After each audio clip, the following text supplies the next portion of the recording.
morning and welcome to Morning World today here on TVP World. I'm David Kennedy, your host today.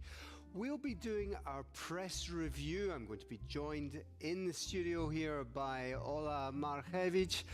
But first of all, let's take a look at some of the main stories that have been happening in the last 24 hours. A Russian ship fired warning shots at a merchant vessel sailing towards a Ukrainian port on the Black Sea. The grain deal that allowed safe passage into Odessa and other ports in the south of Ukraine expired last month. Contact has been lost with Andrzej Poczobut, the Polish-Belarusian journalist who is currently being held in a Belarusian prison cell. According to his wife Oksana, she hasn't heard from her husband until yesterday, when she found out he spent the last 30 days in solitary confinement. Like every year since 2014, to commemorate a brave escape of 2 Jewish prisoners from the German death camp in Auschwitz, a group of people have embarked upon the task of retracing their journey. Back in 1944, it took them a week, but they potentially saved thousands by warning them of the atrocities committed by the German Nazis. In Ecuador, a powerful gang leader accused of threatening slain presidential candidate Fernando Villavicencio has been transferred to a maximum security prison. The move is seen as part of a larger effort by the Ecuadorian government to clamp down on gang violence ahead of the general and presidential elections coming up in a week. Chinese authorities are outraged over Taiwan's vice president's stopover in the United States. Beijing, which has been experiencing high tensions with the self-proclaimed independent country, vowed retaliation for what they call disturbing its sovereignty. The Polish Army Day celebrations are underway across the country, taking place at a time of rising tensions caused by Russia's invasion of Ukraine. Events commemorating Poland's efforts to defend the nation will culminate in a grand military parade, which will include thousands of soldiers and hundreds of pieces of combat-ready equipment. And indeed, a lot has been going on over the last 24 hours, and it's time to have a look at what the papers have been saying. I'm joined in the studio by Ola Marchewicz. Well, I think that we have our morning brew ready when it comes to news, and on Monday especially, I believe that's worth mentioning. Now, let's start with The Guardian, as we have the arrest of Saudi scholar and influencer. Yes. That is another sign of social media crackdown within Saudi Arabia.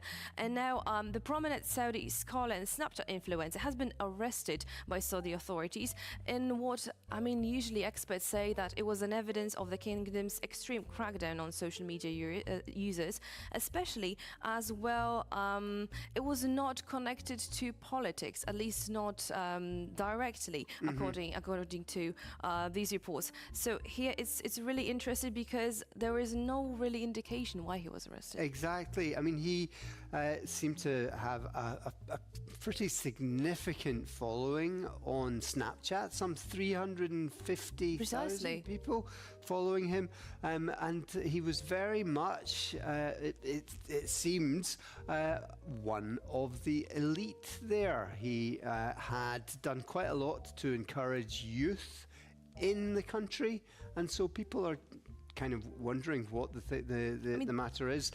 Was he saying something about women's rights? There is some confusion there. That's for sure. And in fact, they say that this incident followed recent news on the arrest of Mahanel Al-Oltabi, the 29-year-old certified fitness instructor that was actually simply by using the hashtag *SocietyIsReady, which is sort of a call for male guardianship rules to end, really. Okay. That was also one incident where Saudi authorities decided to get involved. Another one was, for instance, with another influencer, Mansour Rakiba, who had more than 2 million followers, and now he was sentenced to, mind you, 27 years in prison for only privately criticizing the Crown Prince. So now basically with also all the prisons being overcrowded now with amount of, let's say, political prisoners that have been decided to speak up. Now people do not know if they do not feel any kind of security or stability in their country. Gosh, yes. I mean, it's amazing how they're kind of one step forward, one step back. I would say 10 even. Yes, they bring over Cristiano Ronaldo to play football. Other footballers going there. People are thinking, "Oh, this is an interesting country." They take over Newcastle United, for example. They have a whole strategy in terms of interesting people in the country, and then suddenly when it comes to even giving fundamental rights, anything, yes, then there's a problem. So much more on that story, no doubt. Definitely, we'll be covering that in the nearest future. Now let's move to Politica, where France and Australia, Barry. I'm really glad that you mentioned football, because now we have this kind of an, let's say, dispute buried via football and through football, as we see here. Now, women's football. Exactly. So it's really interesting that France, Macron is cheering on the World Cup after losing bet with Australia's Albanese. Now it's really interesting that we see a really big deal being forgotten about over football. It is. So now, of course, the Matildas, they're called the Matildas after waltzing Matilda. So they are going to be taking on England in the next semi-final, having the French having lost in the quarter-final. And in the other match, it's going to be Spain versus Sweden. So some amazing football to come there. Well, especially since, as you can see, that this kind of diplomatic relations are also being influenced by football. So perhaps that might also change the course of politics in the nearest future, I dare say. Who knows? Who knows? I think maybe being political simply wants to get in on a good football story. True. That's what I think. Definitely, we have to take it with a pinch of salt. But I mean, here we have it written on black and white that, for instance, Prime Minister Albanese said, "How about I bet Emmanuel Macron, if Australia wins tonight, you support Australia in semi-finals, and if France win, I'll support France." So right, but he didn't say, "Okay, if we win, then buy our submarines," did he? Well, not yet, at least. Okay, let's take a look at the next one. Now, this one, we are coming back to Central and Eastern Europe. Yes. This one is from Kyiv Post.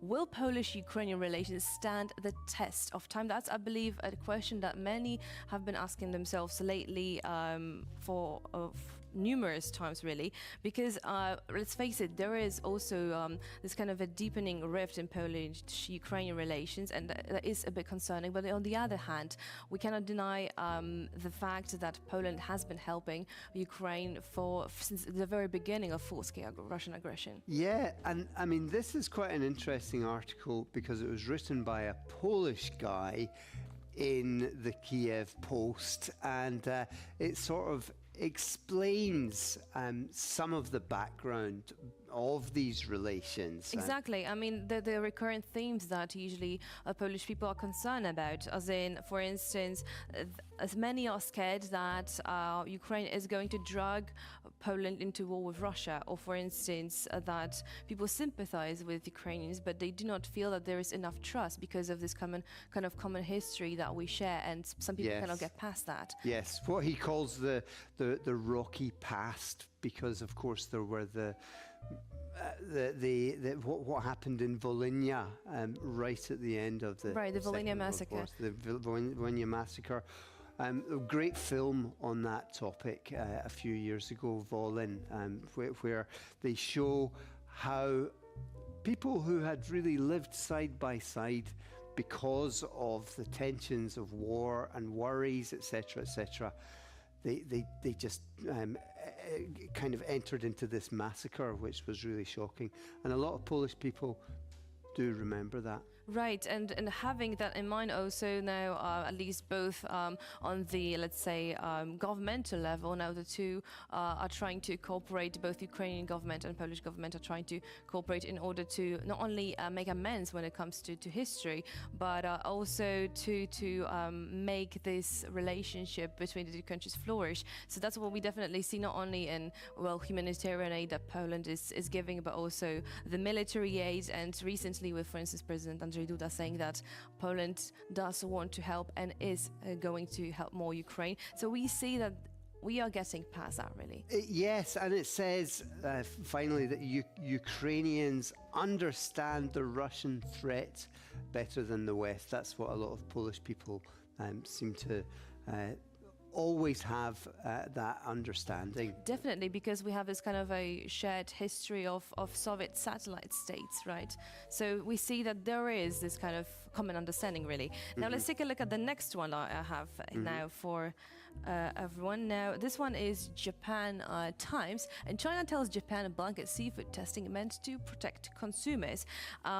We are talking about blanket radiation testing on seafood imports from the neighboring country that was introduced last month as a necessary measure really to protect its consumers, according to well, sources familiar with the bilateral relationship that these two countries have.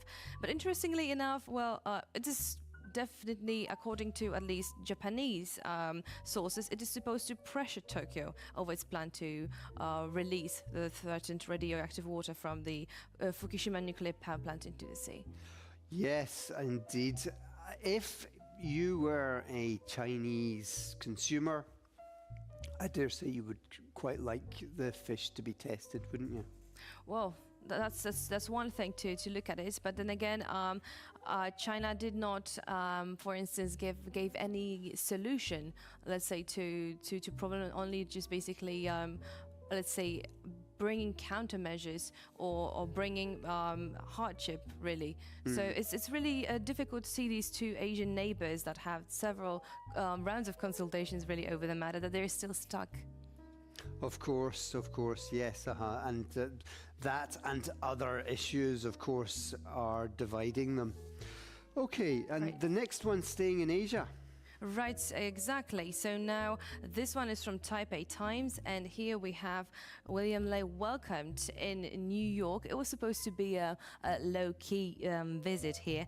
Now we see Vice President William Ley was welcomed by the Taiwanese upon his arrival in New York on Saturday evening for the, let's say, stopover route en route to Paraguay. But interestingly enough, now there have been a lot of protests from the Chinese side, only for the mere fact that Vice President has come to the US. Yes, of course, there are elections in Taiwan coming up, and That's definitely tightly intertwined, definitely. exactly. So, an interesting story there. All right, So and to last one. right. Oh So no, now, Nick, not the last one, but still we have quite a bit to go. It's Monday, so I believe that I have to catch you up on many. Now this one is New York Times. A religious ritual in Iran becomes a new form of protest. Now this one is on Ashura, which mourns a killing right now. We see here that this year, the Ashura looked different as the mourners who gathered in the city last month and many other cities across Iran diverged unexpectedly from the script to target the liturgical rules of Iran and turning these kind of religious ballads really into protest song about the suffering of Iranians. So we see this kind of protest escalate into yet another level.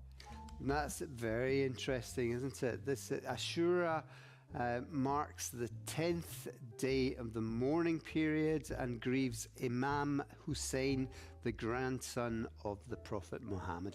Exactly. I mean, we see this kind of a social and political movements in the Muslim world that were fueled by the narrative of Ashura, but this of oppressed rising against the oppressor, and especially like with the Iran Revolution in 1979, we have this kind of that toppled the monarchy. Now we have this kind of yet another level of, I believe that Iranians are trying to show that well, the freedom is not yet gained and it is to be gained in the nearest future. Perhaps that's what they're trying to show here.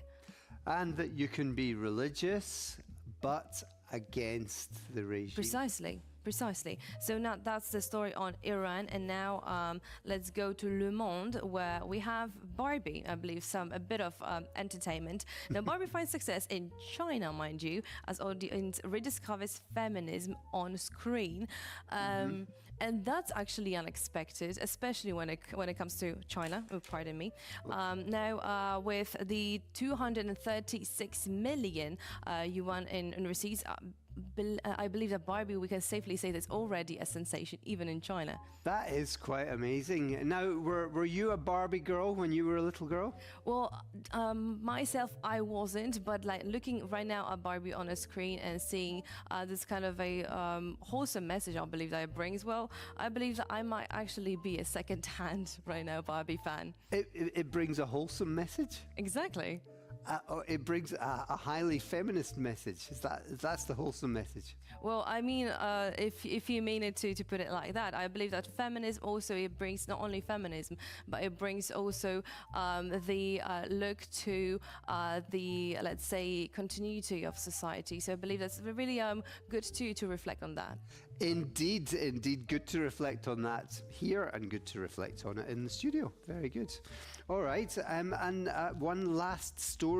The missiles Russia deploys against Ukraine have Western part. That's right. That's from El País, and now this one we have.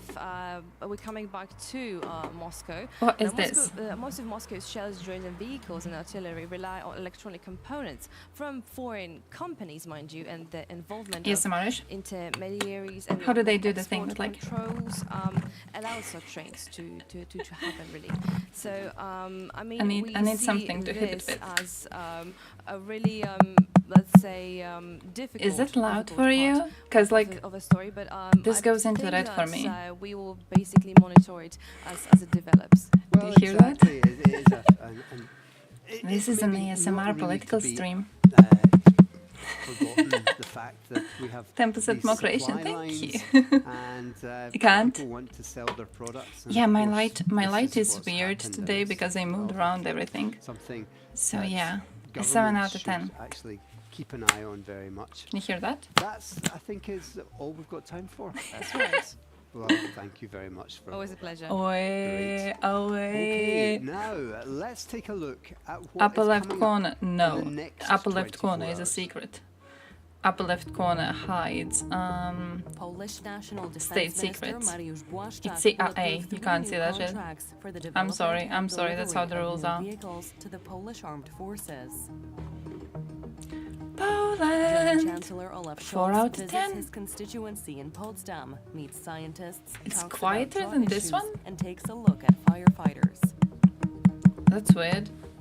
Lawyers for President Joe Biden's son Hunter face a noon deadline on Monday Hunter, to the update dick a Delaware dude. federal judge on the status of his tax Oh, credit you can case after the visualize it last swinging minute around as he implosion walks. of his proposed plea deal with prosecutors last month. So GG a lot of USA. stories happening today, and Happening to today. discuss them, we're joined by Dzięki Judy. Marcin Gielzak and by Scott Lucas. A Marcin slut, is, of you mean, course, a slut. journalist and commentator, and Scott Yeah, sure. Lucas If I can is, help, yeah, absolutely. from How the could I help? Clinton Institute of the I'm free University for College Dublin. Gentlemen, thank should you be very free. much for joining me. I'm free from work. Morning. Okay. Thank you for having me. For 2 Great to days. see you. So Now, yeah, we if can, I need to contact him or we're in something, let me know. Poland, or I'm Because in Poland. like I'm in my If we prime. can start with this next 2 Polish days. story, the, Minister I'm gonna of be able to actually do Defense, so much shit. I'm gonna be able to Mariusz sleep in the Błaszczak, morning. I can't wait is to stay up approve until like 4 in the 3 new morning. I'll be able contracts to for watch the Thompson. I'll development be of able new to watch vehicles for the Dylan. Polish Armed Forces. Now, Dude, I'll be this able to comes- do so many this, things today. I'm so happy. Long weekend has been very much for the I need to fix celebration my of rewards. Polish army. Okay. Now, what is Yeah, I'm the free for 2 days, importance my dude. I'm of free for 2 beefing days. up Holy shit. The Polish army at the moment. I'm Let's just- I'm start with so you, fucking Marcin happy about Gielzak, that. if we can. I don't know when's the last time I had 2 days in a Well, row the main free. issue here is that we don't really have a choice because we have given so much of our equipment to Most of them are Ukraine, great. rightly so. Because they're putting Nice. it to Did good you use, and they are do you also have a favorite making us type of more beer safe by fighting off when it the comes to like Russian army stouts or very much whatever? like Do we you did have back a in favorite type? Do you have a 1920, type that you always go anniversary for? of our victory on the Vistula. On the Yeah, I don't Alps know in Warsaw, Thompson's we will opinion. celebrate What tomorrow. was the most recent So terrorist we interview? When was have it published? to Which one? replace all the equipment that we've given I was on to Thompson's to Ukraine, fight him and, on while replacing them, philosophy. It is of tantamount Who was in importance to Thompson's, by the buy, way? good quality Western Who was equipment bullying that that will little bitch boy man on philosophy? Cause Ipa, cause he did one of those Chat GPT streams, in which he asked Chat GPT to explain his. I don't know how to call it. It's basically what are his views on the nature of knowledge. He didn't finish the quiz, so we're gonna be finishing it today. So you know, in case you're interested. But one part of the stream was whether time is real. And I think it is, and he thinks it's not. Basically, is the thing. I've actually thought about it a lot. I think we just kind of fundamentally we see concepts differently, because I don't necessarily separate concepts from the thing. And I think he does separate concept from the thing, and this is why he doesn't see time as real, whereas I do see it as real, because I see it as a how do I say it? As a line of events, right? And the line of events happens whether you call it time or not, whether you are aware it's happening or not. It still happens. It still goes on. If there's no one to experience it, it's still happening. But I think for him, it's like someone must be there to experience it, because the concept of time was created by us as humans. So therefore, if we are not there to experience it, this means there's no one to experience it, which means that the concept of time is not real. Events still happen, but the concept doesn't exist. So we were fighting about that. Basically, I was fighting and he was trying very hard to explain his opinion. It just so happened that his opinion was wrong.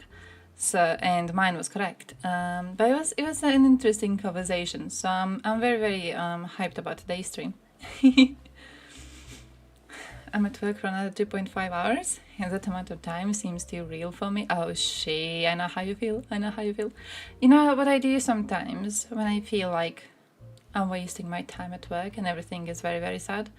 I'm like, bro, when I'm 90 years old and I'm on my deathbed, I'm going to be like, damn.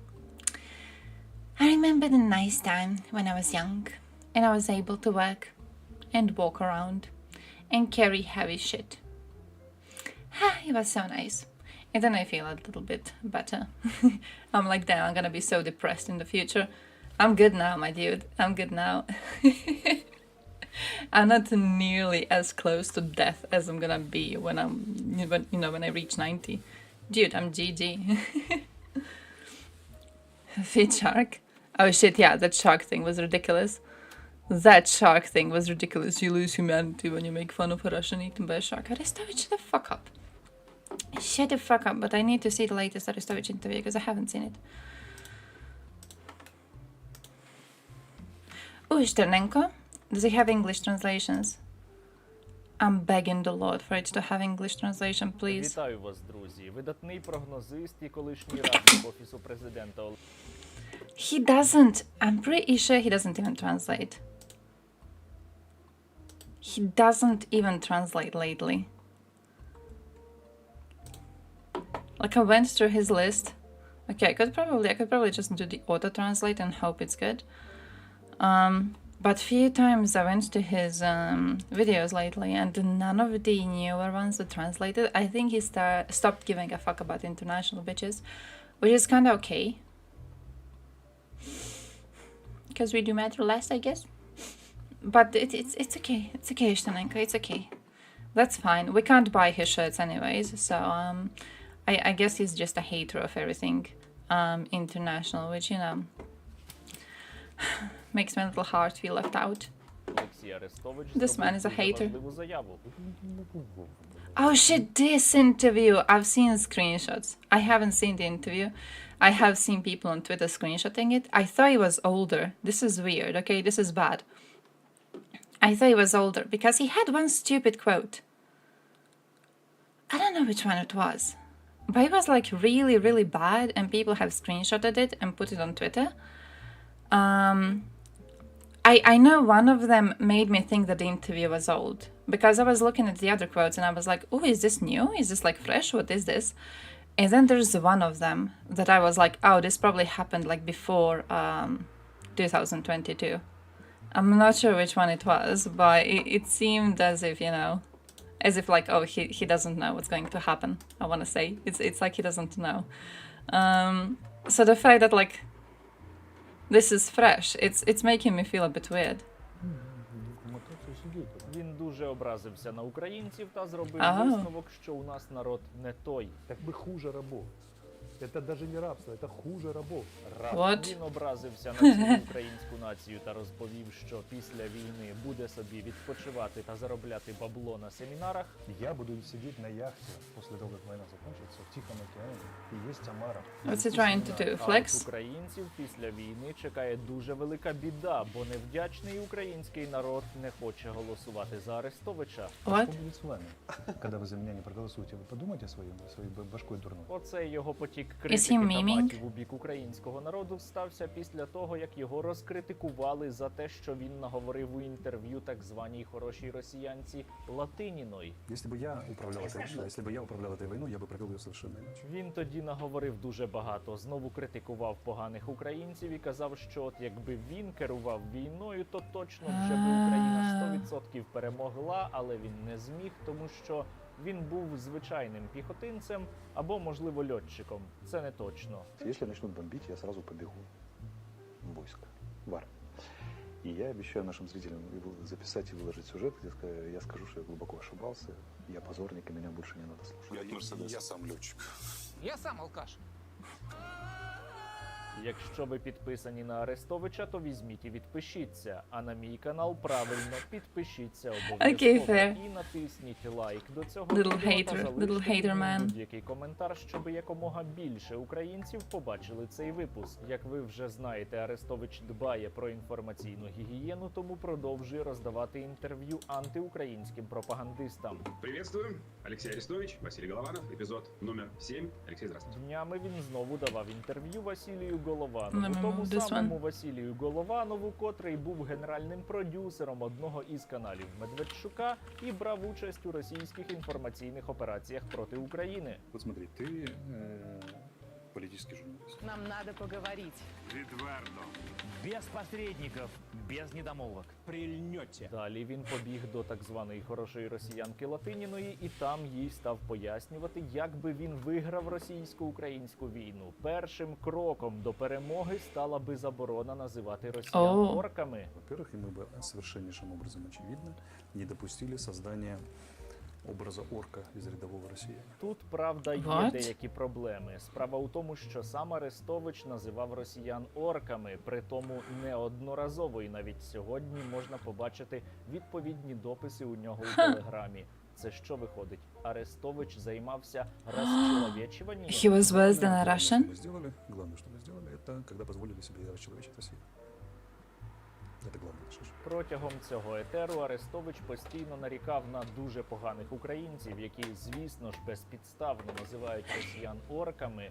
І взагалі треба відділяти російський народ від Владіміра Путіна, тому що це ж тільки Путін воює проти України. А надо было стамеско и очень четко отделять Путина, путинское правительство режима, да, от рядового россиян. Oh, he's doing the Ці його thing. слова викликали велику критику серед українців. He's Йому doing the нагадали, thing. що він планує будувати в Україні політичну кар'єру і сказали, що за нього голосувати тепер не будуть. І Арестович дуже сильно образився та став матом українців обзивати. А я вас хочу спросить, если вы за меня не проголосуете, кому от этого будет хуже? Подумайте своей тупоголовой башкой. Далі у наш із вами бік пішли суцільні претензії. А если вы великие, светлые и славные, то почему ВВП Украины в 2023 году меньше, чем в 95? А ну-ка мне объясните. Можливо, Bro. я відкрию дуже велику таємницю Bro, для maybe. Арестовича, але Maybe якщо because він раптом не знав, someone's то на invading them right українську now. економіку і на український ВВП дуже серйозно Hey, by the way, give me a позитивно second. I'm just впливає gonna turn on the російська fan. повномасштабна агресія. Але на його думку, причина у дещо іншому, у тому, що українці хочуть заборонити Цоя. А давайте, чтобы Цоя не пели. Ведь в Цое все таинственные коды. Арестович давно і послідовно вступається за усе російське на території України. Особливо йому дуже пече від того, що не можна буде, можливо, слухати російську музику у громадських місцях. За то, чтобы исполнялись в публичных местах на Да, русском языке да, песни, да, да, это всё, это уже штрафы. Это очередная идиотская Это в Киеве. дисциплина наших... Не. Він вперто не розуміє, чому ж це українцям раптом може не подобатись так звана російська культура, російська музика, РПЦ і русський язик. Напевно, щось сталося, Wow. але Арестович про це не Wait, is there a reason why he's doing this? В Грузии молодежная школа знает, какой курс проводят. Like, this seems very, very- Аналогія з доволі цікава, але ви не повірите, Арестович тут узяв та й набрехав. Weirdly Тому що pro-Russian. молодь у Грузії якраз переважно підтримує Україну, а людям старшого покоління більше хочеться отримувати російські гроші. Хоча, звісно, це не стосується усіх грузин. Але далі Арестович проводить іще цікавіше. Hey, Cygnus, thank you for a sub. Thank you, thank you, thank you. Якщо були російськомовні у Грузії, то от вони What були is confusing you? спеціалістами, а тепер спеціалістів немає. Ну, побороли. Dobson? I don't know, we need to ask him. Специалистов нет, это что, курс какой у Грузии? Це дуже тупа і примітивна маніпуляція. Можна подумати, Like, hey, зі слів Dobson. Арестовича так Hey, виходить, що Dobson. якщо людина не спілкується Do you have some російською cold milk? мовою, то I вона would не kill може for some бути cold milk right now with like спеціалістом. Але ice. це іще не найгірше. Найгірше це кляті українці, які інколи навіть гірші за Соловйова та Скабєєву. 90% украинцев, наверное, ну, может, чуть меньше. Вот с цифрах можно поспорить. 90% of Ukrainians, he goes. Ведет себя хуже, чем самые плохие образчики московской пропаганды про украинцев. Ображений Арестович пішов іще далі і став казати, що українці займаються Wait, канібалізмом. but like this would actually be interesting to look into because when I say this, I mean how Dobson used this man. Because I'm pretty sure Arestovich would classify Dobson as one of those Ukrainians who act worse than the worst Russian propaganda, right? So, 31 degrees. Yeah, we're having 31 degrees right now too. It's disgusting. It is horrible. I was just feeling very happy last week because we had lower temperatures and we had some wind and we had some rain, and I hoped that what's the word? I hope that the summer had died and rotten away, and it looks like it hasn't. Ah, the fan is good. Also, I am, you know, a superior human being. I can withstand this. I don't need ACs like you pussy bitches. І пожирають одне одного. Пока живете в комментариях, потом вы живете их в общежитии, потом... Man, I'm sleeping tomorrow.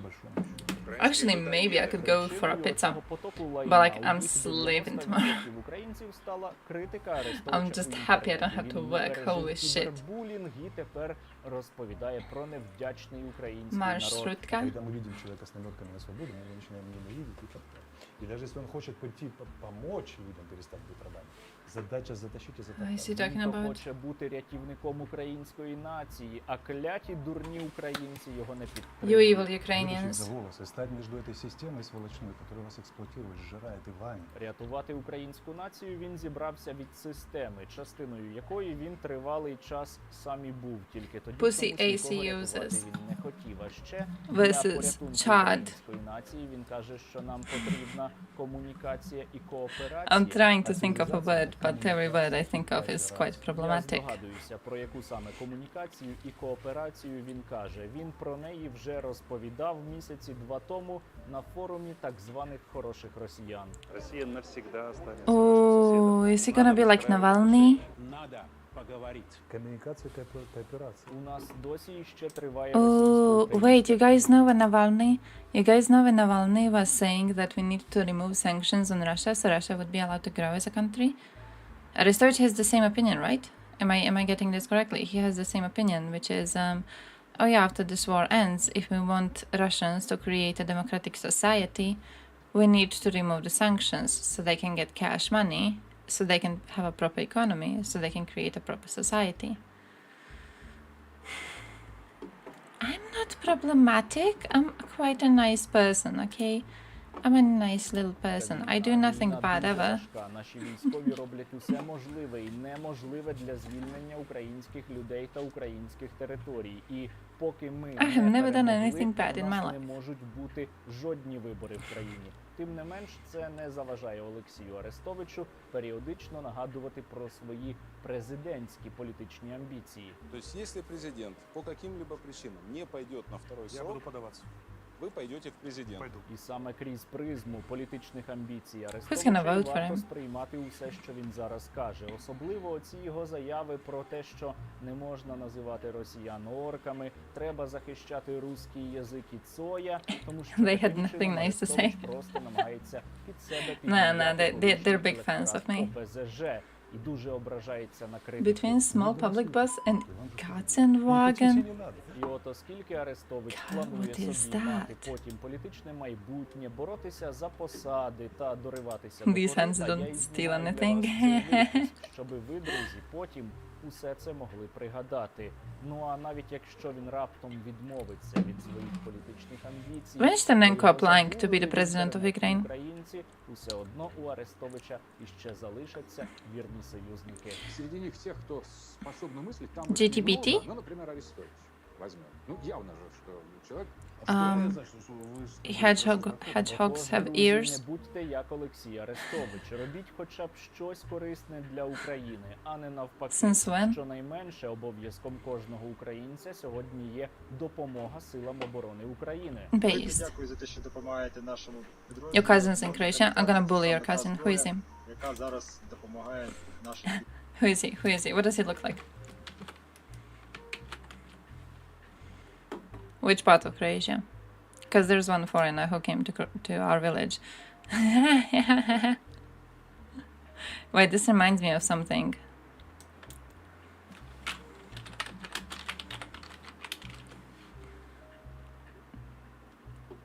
What is that shit bus type? There used to be a very shit bus type. Was it like this, but even worse? There was driving here. I think it still drives to this day.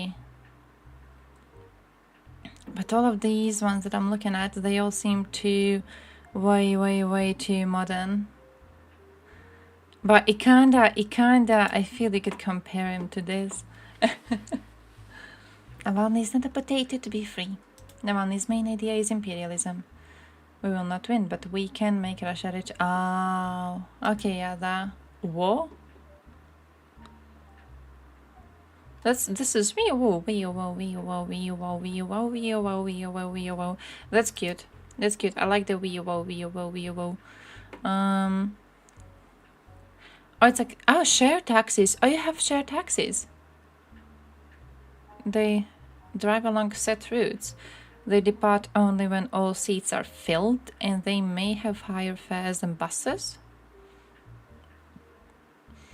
Passengers can board a marshrutka anywhere along its route if there are seats available.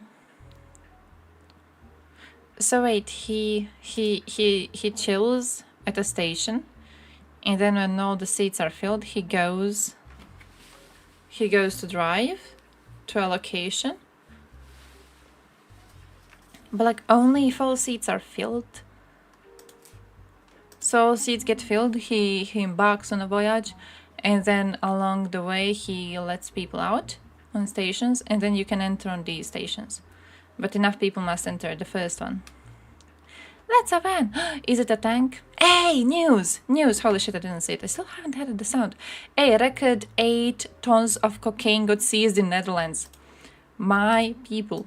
Record 8 fucking tons. Hey, look what I did, by the way. Look what I did. I saved documentaries on this. I was quite depressed yesterday, so I was looking into the news, okay? So you have 3 news stories that I've saved for today. 2 of them really well researched, and 1 of them just kind of shitting on Serbs, I guess. But I made a post on this. Look at this. 8 tons of cocaine seized in Netherlands. And then I saved a bunch of different news on this, and then I looked into the drug situation in Europe overall. I was having fun yesterday, okay? I was having fun. This is how I pretend to be okay emotionally. But yeah, the drugs were shipped from Ecuador via Panama to Rotterdam, and they were worth around $660 million. Okay, they were concealed in a container of bananas. This is the largest cocaine seizure ever made in Netherlands. I like how you're making jokes about Ukrainians. Dreaming about it already. Zelensky and Milanovic gonna fight about it. The drugs were likely destined for other countries in Europe, and we all know which one. As record amounts of cocaine have been seized in Europe recently, with 303 tons confiscated by European Union member countries in 2021. So in 2021 we have seen a record amount of cocaine. This is a significant factor in the high availability of this drug in Europe today. The impact is reflected in concerns about an increase in both health-related problems and levels of crime, including violent crimes associated with drug market activities. Large seizures do reflect the increased efforts made by law enforcement to disrupt trafficking through major European ports. So further down there in the news, I do have one piece on Netherlands specifically and how corruption in Netherlands has allowed for this to happen. I think that was very, very interesting. What's the difference between double IPA? I think you wrote triple one before too, right? What does that mean? Why is there like IPA and then double and then triple? Here's the European Union Drug Report of 2023, which proves that we never had so many drugs smuggled in or produced in Europe. Oh wait, shit, link. I need to find the proper link. This one maybe? Which link did I have? I had a good link.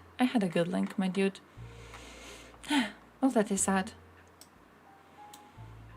Here. I could probably just like go here. And then go here. And then go here. And then find 2023.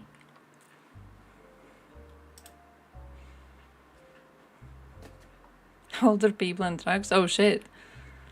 Oh they have a lot of stuff. Oh, I just wanted the one. Yeah, the one on drug situation. Didn't want anything else. Holy crap, that's a lot. Dutch are the worst. That is true.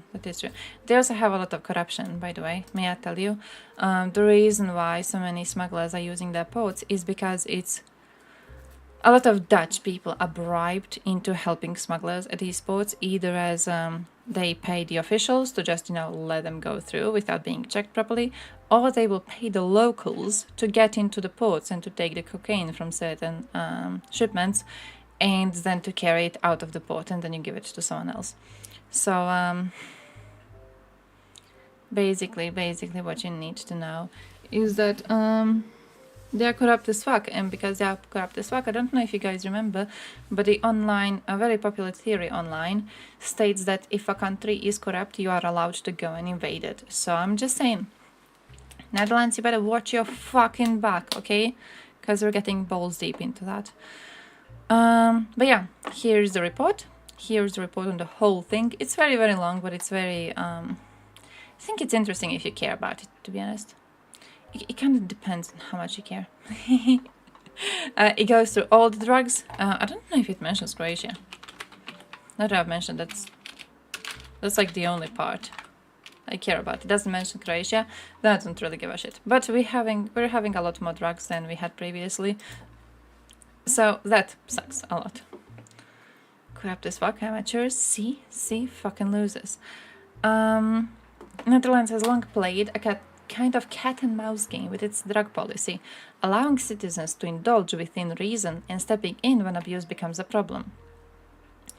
While this approach has made it more difficult for criminals to do business through Dutch institutions, there's no way of knowing whether the measures have been onerous enough to send mobsters hunting for the next sport. As Dutch officials learn to match the evolving techniques of transnational traffickers, life in Netherlands for most people will not change dramatically. The streets will stay safe and clean, the city is picturesque, and the social welfare state will continue to hum along. And to many, drugs will remain a distant reality. After all, more than 90% of cocaine shipped to Netherlands has a different final destination. Among the Dutch, there just isn't a high demand. So yeah, they're also like directly negatively influencing countries where all of these drugs go to. Okay, hate on them as a nation. The current state of cocaine trafficking in the European Union is a significant challenge, okay? Because cocaine trafficking to Europe is far more prospective than targeting the USA. The prices are significantly higher in Europe too. So here's the Balkans, and as you can see, Balkans only has routes passing through, but Balkans doesn't really have anyone, focusing on us too much. And that is because Balkans is beautiful and we don't need to use drugs here, okay? You look around yourself and you already feel like you're on some hard shit. From a business perspective, okay, prices are significantly higher in European Union, and the risks of interdiction, extradition and seizure of assets is significantly lower. A kilogram of cocaine in USA is worth up to $28,000 wholesale. The same kilogram is worth $40,000 on average, or $80,000 in different parts of Europe. Just wild numbers. Cocaine trafficking affects all member states, and after arrival at the main European Union distribution hubs, cocaine shipments are primarily trafficked by road in passenger vehicles and lorries to local markets. So here you see a list of cocaine residues in wastewater in selected European cities. So red means there's been an increase in the amount of cocaine residue in wastewater. Green means there has been a decrease. Now, they don't really go to my part of Croatia, which is the only place on this map that I care about, but they do look into these parts here.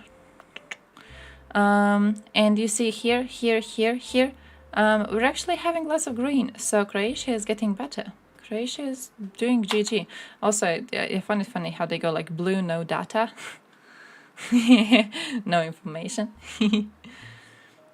Buy something, pays and leaves. Hate it when that happens. Does it happen in your shop too? Yeah, sometimes it's even worse. Okay, sometimes they come in the shop and they talk while buying something and paying. They'll try to have a conversation. They repeat the same joke every time. It gets so boring. Like at this point, there's few people, I don't even know their names, but I remember them because I know exactly what a joke they're going to say when they enter. And they always say it. And the worst thing is that they're not even aware of how boring this is. Because not only will they tell you the bad joke again, after you've heard it, every single day, they will expect a reaction to the bad joke. So if you just go, they'll be like, did you hear? And then they repeat it, It's, bro, how do you not get it? Bro, how do you not get it? My man, my dude. I had a dude in a shop a few days ago, one of the locals. It's a grown man, but he is incredibly stupid. And recently he tried to show me a joke, and the joke was one of our Croatian, I don't know if she's a celebrity or whatever, starlet, OnlyFans girl, I don't know. She was Croatian and she had boobies. I assume she's an OnlyFans person. It's her basically, and she's dancing in some sort of a stupid little outfit. And he thought it was the funniest video he saw online for whichever reason. So he's trying to show it to me. And I'm being like, bro, I don't care to watch this booby woman moving around. I don't particularly care. And I'm trying to, like, in a nice way, ignore the fact that I don't see any humor in a woman with boobs dancing. It's like one of those silly dances, but they're a silly dance specifically made so your boobs would go everywhere, you know what I mean? If you use TikTok, you know what I mean. So he's trying to show it to me, and he keeps on replaying, and I'm being like, yeah. And he's like, no, you gotta watch it. and got me into thinking, like, how do you explain it to people? Is there a way to look someone in the eyes and just be like, hey bro, your jokes are kind of shit. Could you stop? Can we just keep this professional? Like, you come into the shop, you get a thing, you put a thing on the counter, I beep the thing, you give me cash, you leave. We don't have to talk. There's no reason why you are forcing this conversation. We don't have to talk. You know, I don't need to know your name. I don't need to know what you find funny. I feel like they feel pressured sometimes, you know? Sometimes it's like they feel their silence and they want to create sound in the silence. And I wish there was a way to tell them that they don't need to do that. I'm okay with you being silent. I prefer it this way. How to, you know, I'm genuinely fine. Oh, not only was it a customer, the man in question, he's like, when I say around his 50s, he would have to be at this point. He basically, he tried to, how do I say this nicely? When I was 15, he tried to buy me a mobile phone so he would be able to call me. And this was when I was 15. He was a grown-ass man then. So I think he was like in his 30 something at the time. I don't know. I know he was old as fuck. I, being 15, was like, he basically, he wanted to call me. I told him I don't have a phone. It was a way to like get out of the conversation with a weirdo. And then he was like, oh, I'm gonna buy you a phone. And I was like, how do I get out of this? So me, a 15-year-old, and at the time I was terrified of speaking up to older people. So I did the first thing that came to my mind. I was like, oh, okay, I'll have to ask my parents if that's okay.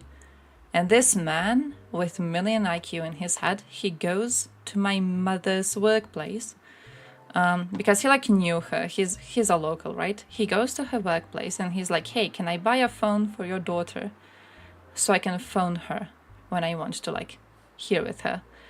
And she told him that she's gonna basically, how do I translate this while keeping it descriptive enough? She said she's gonna tie his balls around a pole in the village and left him hanging there. So never spoke to me again until I started working now, and now he's around. Yeah. So that's the story of the dude. Now he started hanging out again, but you know, there's a reason why men like that target 15-year-olds, 14, 15-year-olds, mostly. And it's because when you're of that age, you're like very scared of speaking to older people. I think for him, it's just not as interesting now, right? Because like right now, he tries to speak and I don't care about him. But I think they feel the intimidation previously. They feel that you're scared and they feel you will not say anything that's going to seem disrespectful, and that is why they target you. So right now I'm not interested anymore, which makes me feel kind of happy, to be completely honest with you. I'm like chilling. I'm GG. Oh shit, yeah, that's true. I need to. I have 2-3 days. I have 2-3 days, my dude. Does anyone have a debate channel in Discord that I could steal ideas from? Who has a debate channel? Does someone have a debate channel? Does Destiny have a debate channel? He probably does. I want to steal like the rules and everything that he has in it. I want to grab them.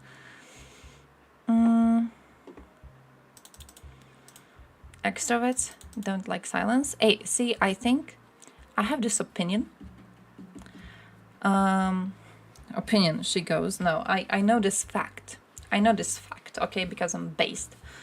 The fact is that there's no extroverts and there's no introverts. We all exist somewhere in the middle. It's like, You know how it's one of Barnum's sentences? I think I go to T.P. Barnum whenever we have this conversation. T.P. Barnum was a man who said there is something for every single fool out there. T.P. Barnum was a legend who started the act of cold reading. You know what's cold reading?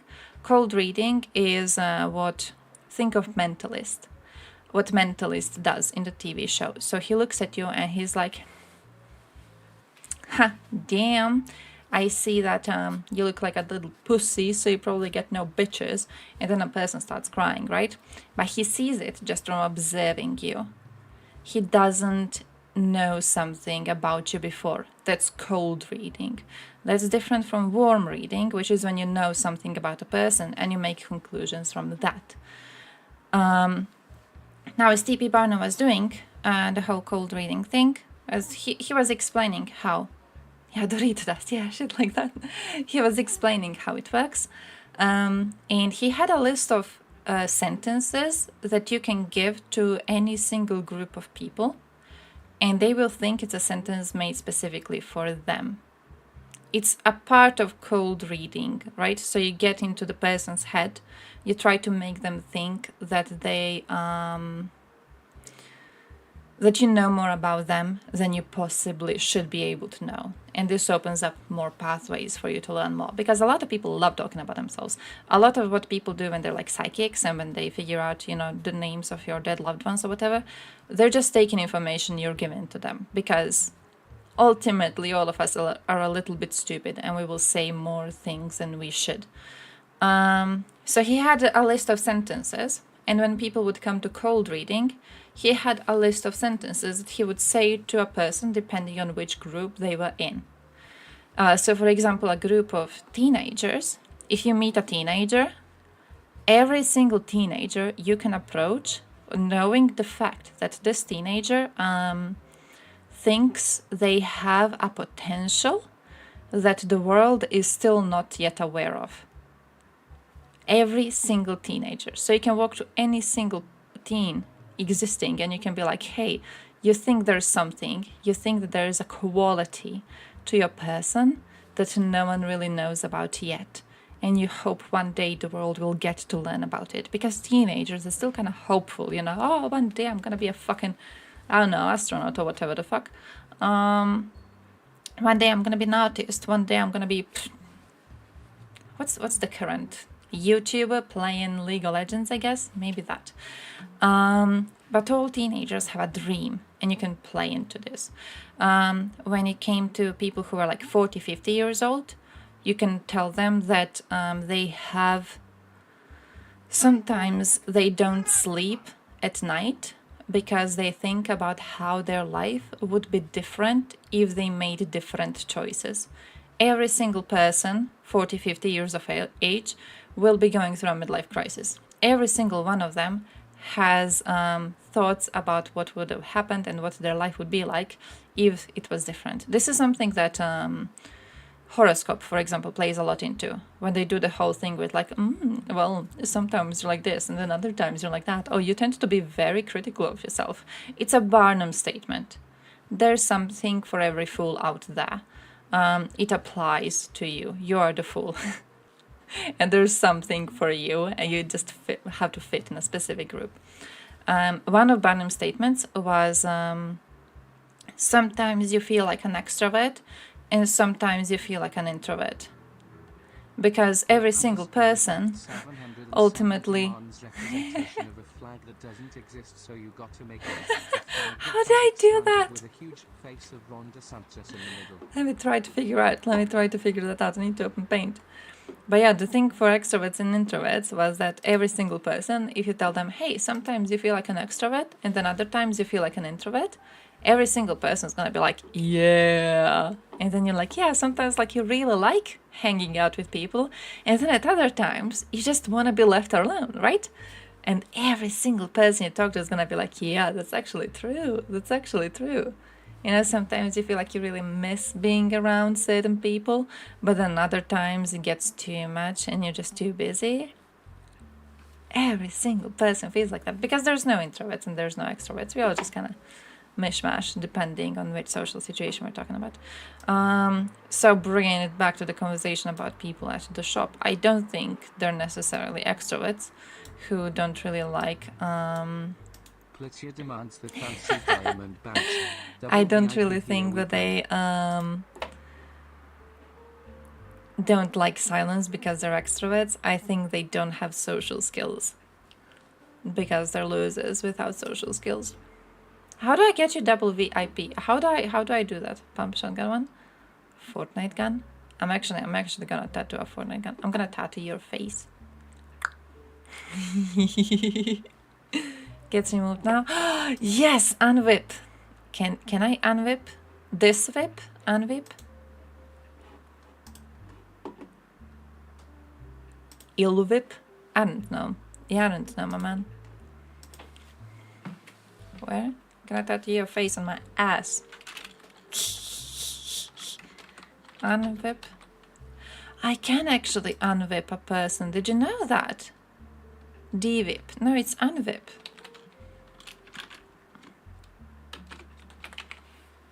It's unwhip. It's unwhip. I'm gonna tattoo Prigozhin on my ass cheek. Why would you? Oh shit, you can make him point to your butthole. Shoigu! Have you guys seen that Facebook creator? She's like an influencer, something I don't know, in let's say interesting part of USA internet, who tattooed that giant spider on her butthole. Which version of him? Not the one where he is sitting on that bed looking really depressed. I want to tattoo that one. Russia might disintegrate because of the war. Do you think that would be good or bad for Europe? There's a big possibility of infighting between Russian republics. Like when Yugoslavia fell apart, there was a lot of infighting between different Yugoslav republics, right? So I think in that case it would be bad for Europe because there's gonna be an expectation to get involved at some point, and we will be expected to be bringing some stability. Different republics will seek alliances in different places. It would be interesting to see which ones of them go which way. I just think a lot of them will go to China, to be honest. So I feel it won't be as big of a burden, but the infighting is definitely the biggest problem. Yugoslav war has created a huge illegal weapons market in Europe. So I'm assuming something similar to that would also happen, if Russia breaks apart. But overall, good in a way that it won't be invading us anymore.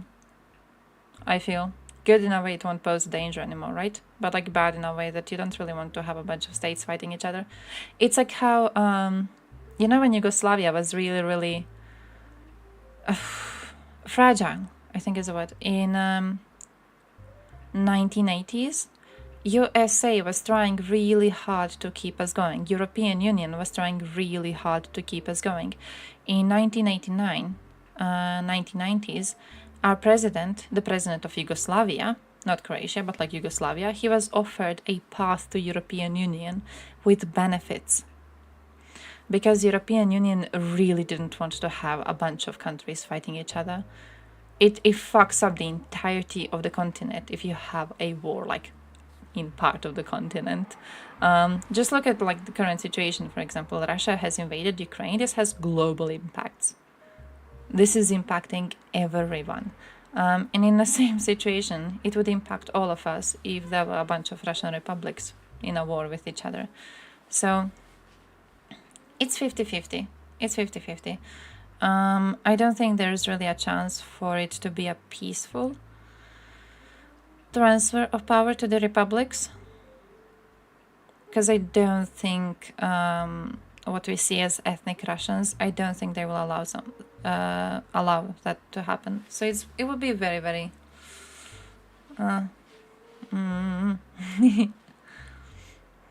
you will not make me not want Russia to destroy. Oh no, I'm okay with Russia crumbling. I'm okay with it crumbling into pieces as long as we are aware of the consequences. Like, for example, with Yugoslavia. Yugoslav war created a rather big illegal weapons market. It created a huge war. It created a lot of casualties, right? But we are better right now than we were in Yugoslavia. If Yugoslavia was forced to stay existing, we wouldn't be better. We would be worse. We're quite, better now that we have independence. Just look at Bosnia. Look at Bosnia, because Bosnia was a country that was forced to stay, let's say, united to avoid the danger of future wars. Look at them right now. Look at what's happening. That's what Yugoslavia would have been. Yugoslavia fell apart and that was good. And despite all of the consequences, Yugoslavia falling apart was good. And in the same way, I do think that Russia falling apart ultimately would be a good thing, despite the fact it would have negative consequences, some negative consequences for Europe overall. I think for republics themselves, this would be good. If you look at the statistics on republics right now, it's almost maddening. Places with extremely high amount of natural resources are places which don't have access to these resources in the first place. They have republics which do not have gas. Russia is shipping gas to the whole of Europe to control it politically. And they don't want to give gas to their own fucking republics that they keep on extracting resources from. For republics, it would be much better to separate, and I think they deserve that if they want it, of course. I don't think we should get involved in it as Europeans. I think if republics want to separate, they should be allowed to seek their allies, and they should be allowed to hold their referendums. 40% of Croatians can't afford a 7-day break on the coast during the summer. Could be. Could be. I wouldn't know about this.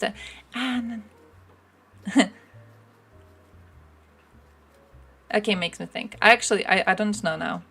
Because last year, for example, me and my boyfriend went to the sea side. He didn't have a job for a very long time, It's not like he had to work for 10 years to save up for it. He's just really, really smart with money. He's really, really smart with cash. So I don't really know.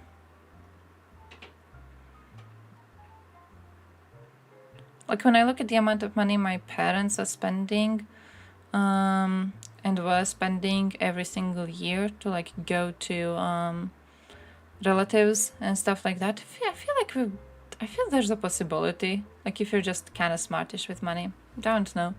It would be an interesting way to calculate it, right?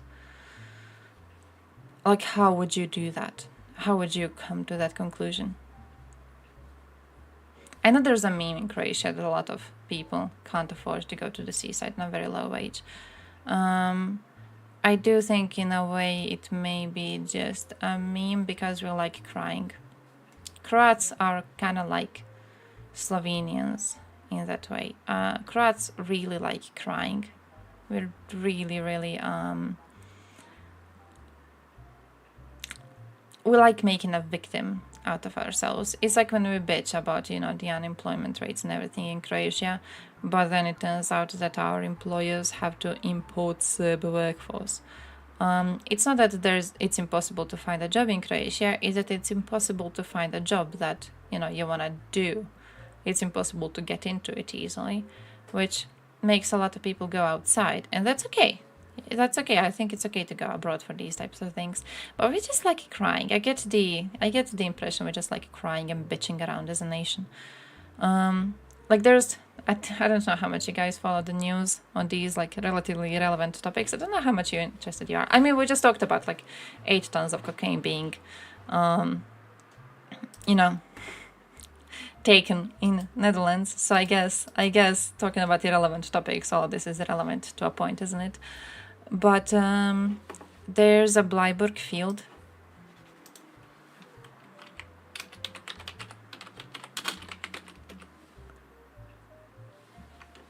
Not repatriations. I need the field. There's a Bleiburg. If you know what Bleiburg is, it was basically would we say it as it was a war crime. It was a war crime of partisans against what they saw as Nazi troops. There were a lot of civilians killed at the time, which makes it a war crime. There were a lot of Ustasha killed at the time, which makes it, how do I say this, understandable. So depending on which side you look at it from, I do see it as a war crime, but also I understand the justification for wanting to kill a bunch of Nazis. But basically the thing is that every single year Croatian groups, including people who claim that they are just mourning for the loss of their dead relatives at Bleiburg, but also neo-Nazi groups were gathering at Bleiburg Field, and here they were holding a whole huge commemoration to cry after these victims. And it seems that this might not be able to be done anymore, because Austria has sold the field to some dude. Where do I find it?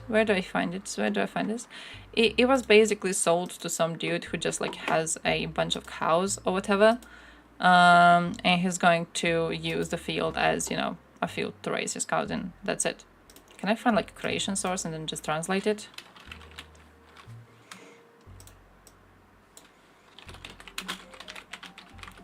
And currently we're having a big thing in Croatia with our Nazi groups crying about this. Just bitching about this. Just like pretending to be victims overall, crying about how no one likes Croats. Why does everyone hate Croats? Why are we always getting the worst out of everyone? Shit like that. And it's like, it's silly to watch. Do we have Nazi groups? Definitely. So I think as a nation we're just like bitching. We're bitching right now about Austria. There's a whole thing.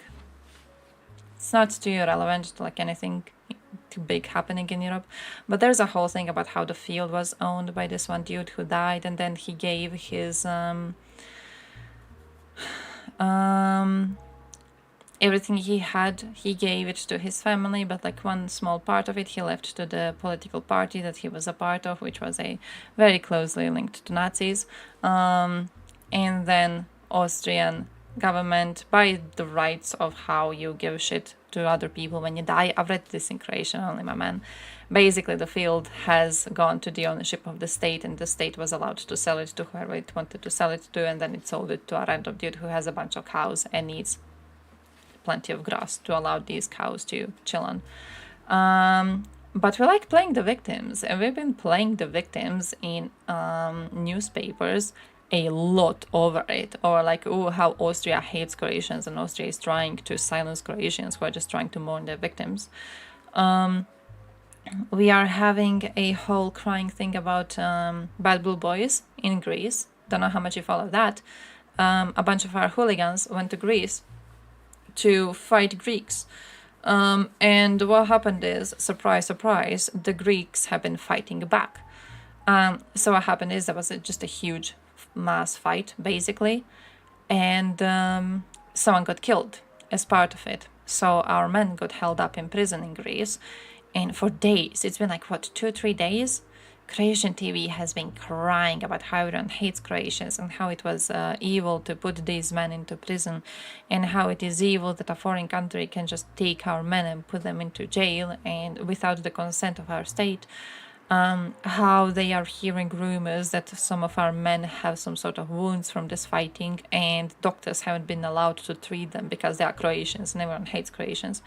And stuff like that. We like being very negative about ourselves.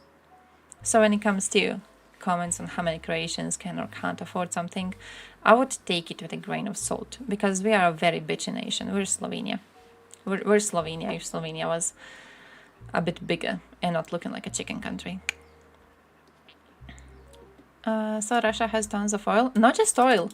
Not just oil. Russia has tons of natural resources. The problem with Russia is that it is highly corrupt as a country and that it doesn't use these natural resources to help itself grow. It uses these natural resources to create riches for the oligarchs. So, like Siberian independence movement, for example, in Russia, their motto, would you say motto, is literally, we want to stop feeding Moscow. Because that's how they see it. They see it as feeding Moscow. They see it as, hey, everything we make, everything we create, we have to give it to Moscow. And we are very poor people because of this. And they are very fucking rich. Like, there's some sort of disparity here. So, you know, I do think falling apart of Russia wouldn't necessarily be the best thing ever for the republics. How Russia could be one of the most richest countries in the world because of its resources, but they're just too stupid to utilize them. Yeah, absolutely, absolutely. If they wanted to be a normal country. Plus, like, with all of the efforts that European Union has put into working with Russia, they could have been rich as shit. Man, they could have been a strong fucking country. Ruble was so strong before Russia started doing this stupid shit. When they went in and butchered Chechens, no one gave a single shit. We followed their propaganda on Chechens. I still hear people, I talk to people about this way more right now, IRL. You still have people believing that Chechens attacked Russia. People believing that Chechens genuinely threatened to go and blow up the entirety of Moscow because they think Chechens are some Muslim fanatics who are dangerous and needed to be controlled by Russia so they don't go around and just destroy everything. People have fallen for this propaganda so fucking easily. When it comes to Georgia, it's the same thing. Not only have people fallen for Russian bullshit about Georgia, it's very interesting to see some of Ukraine supporters being very supportive of Ukraine right now. It's like GG. But they don't understand that Russia did the same thing with Georgia. They refuse to acknowledge that one. I've spoken to people and they will legit tell me that, for example, the fact that Russia was training and sending soldiers into Georgia doesn't mean much because Georgian military was fighting Georgian separatist force. That's the exactly same thing Russia wanted us to think when they invaded Ukraine. It was that Ukrainian military was not fighting and invading Russian force, but that Ukrainian military was actually fighting Ukrainians who were separatists. They wanted you to think there was a civil war. The way they did these two invasions is almost exactly the same. And yet it's such a weird thing to talk about with people because they just gobbled up Russian shit for such a long time. And think about it even after they invaded Crimea. For such a long time, we had people in the news talking about how Putin is a great and strong and masculine leader. Just before they started the invasion on Ukraine, there was a whole little viral campaign going on about how big of a man Putin is because he refuses to speak to English diplomats in English. He refuses, no matter who comes to visit him, he speaks Russian. He knows English. He just doesn't want to speak your language. He chooses to speak Russian. And I remember so many people getting wet over him all over Twitter for that. It's like, you know, at the point he was already engaged in invasion on Ukraine for years. And we just kind of glossed over it. The fact that Nord Stream was being built after they invaded Crimea. Russia was given so many chances. They were given so many fucking chances. If they took any single one of them, they could have been an incredibly strong country. And they just chose not to. Natural resources cause massive economic problems in the country. Why bother investing into industry when you can just drill for oil? Oh yeah, it reminds me of who made a video on dictators? Someone made a really good video on dictators. I think we watched it on stream, and it was a part of it of how a bunch of natural resources makes a country more likely to become dictatorial, because a person leading the country doesn't really need to get the people to like him, doesn't really need to get the nation to be stronger, to be economically, you know, better off. You don't need to give them education. You don't need to make them into effective workers. You don't need to do any of this because you have a bunch of natural resources. You can just chunk your people there to get out these natural resources. You can amass huge riches from it, and that's that. You don't need to try hard on anything. Your country is very likely going to become just a shithole because you never needed to make it anything but a shithole. Trump's a populist, technically. Trump's a populist. I have a video on populism. You had to watch my populism video. I wanted to show it to you last time and then we didn't watch it.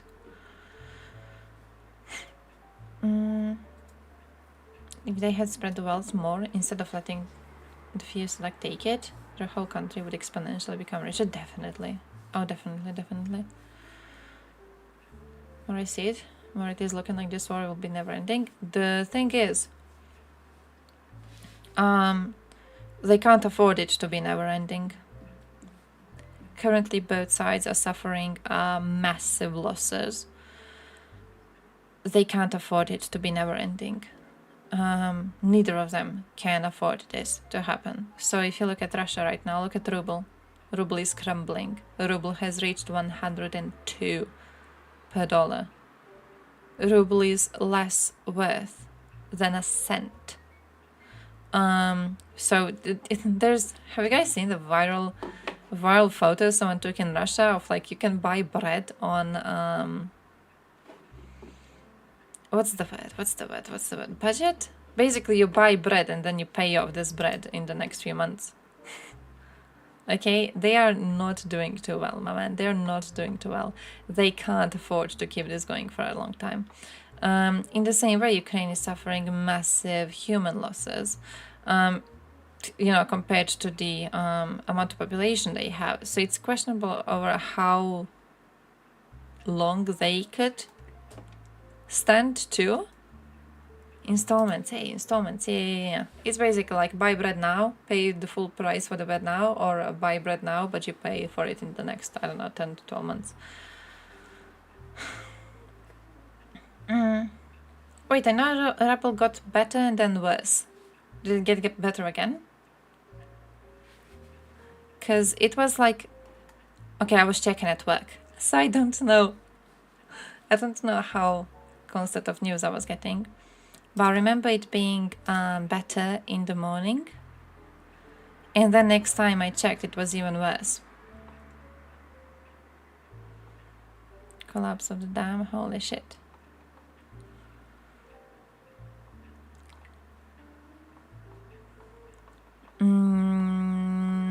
I hope there would be something on the rubble saved around. I hope there will be something on it. Because what I have seen is that they did sell some of it, but it is questionable how it worked. Whether it worked, basically.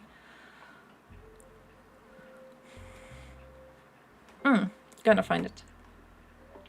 They can hold occupied areas forever. I don't think they can. I don't think they can, to be honest. They already are showing that they're unable to keep a big part of it, so I don't think any side can keep on going forever. I don't think Russia under sanctions can keep on going forever, and I don't think Ukraine, which is seeing a lot of losses, can keep on going on forever. One of them will have to lose. None will agree to negotiations. For Ukrainians, of course, they will not agree to negotiations because Russia has betrayed negotiations several times so far. You don't want to try it again with them, especially not after all of the news on Vucic.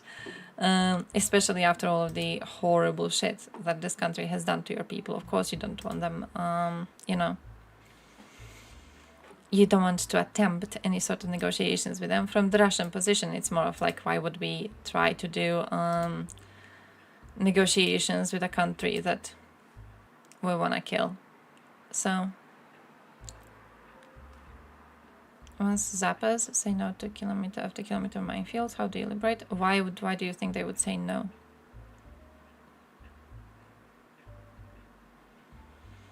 What makes you think sappers are going to give up?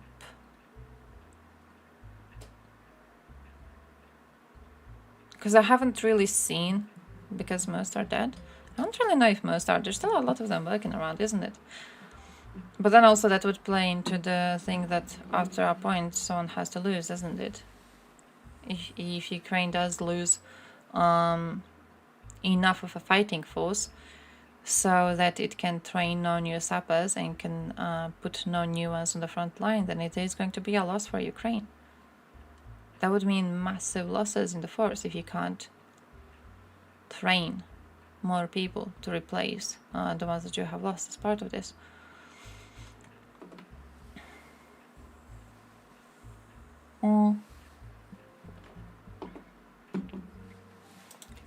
So yeah, I don't see it lasting forever, basically, is the whole thing. I don't see it lasting forever. I don't see it able to last a decade, for example. I don't know if it's going to be able to do something like that. And I am hoping that with sanctions being applied, I'm hoping that we only see it ending faster. We only see Russian ruble crumbling down faster, and we get better results as soon as possible. Oh yeah, easy to create error, definitely. I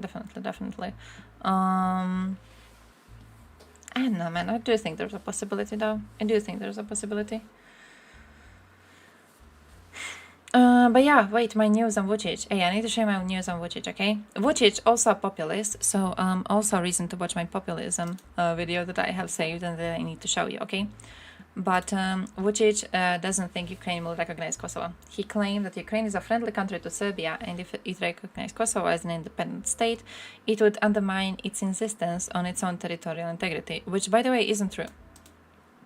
It's not true that by recognizing Kosovo, Ukraine would undermine its insistence on own territorial integrity.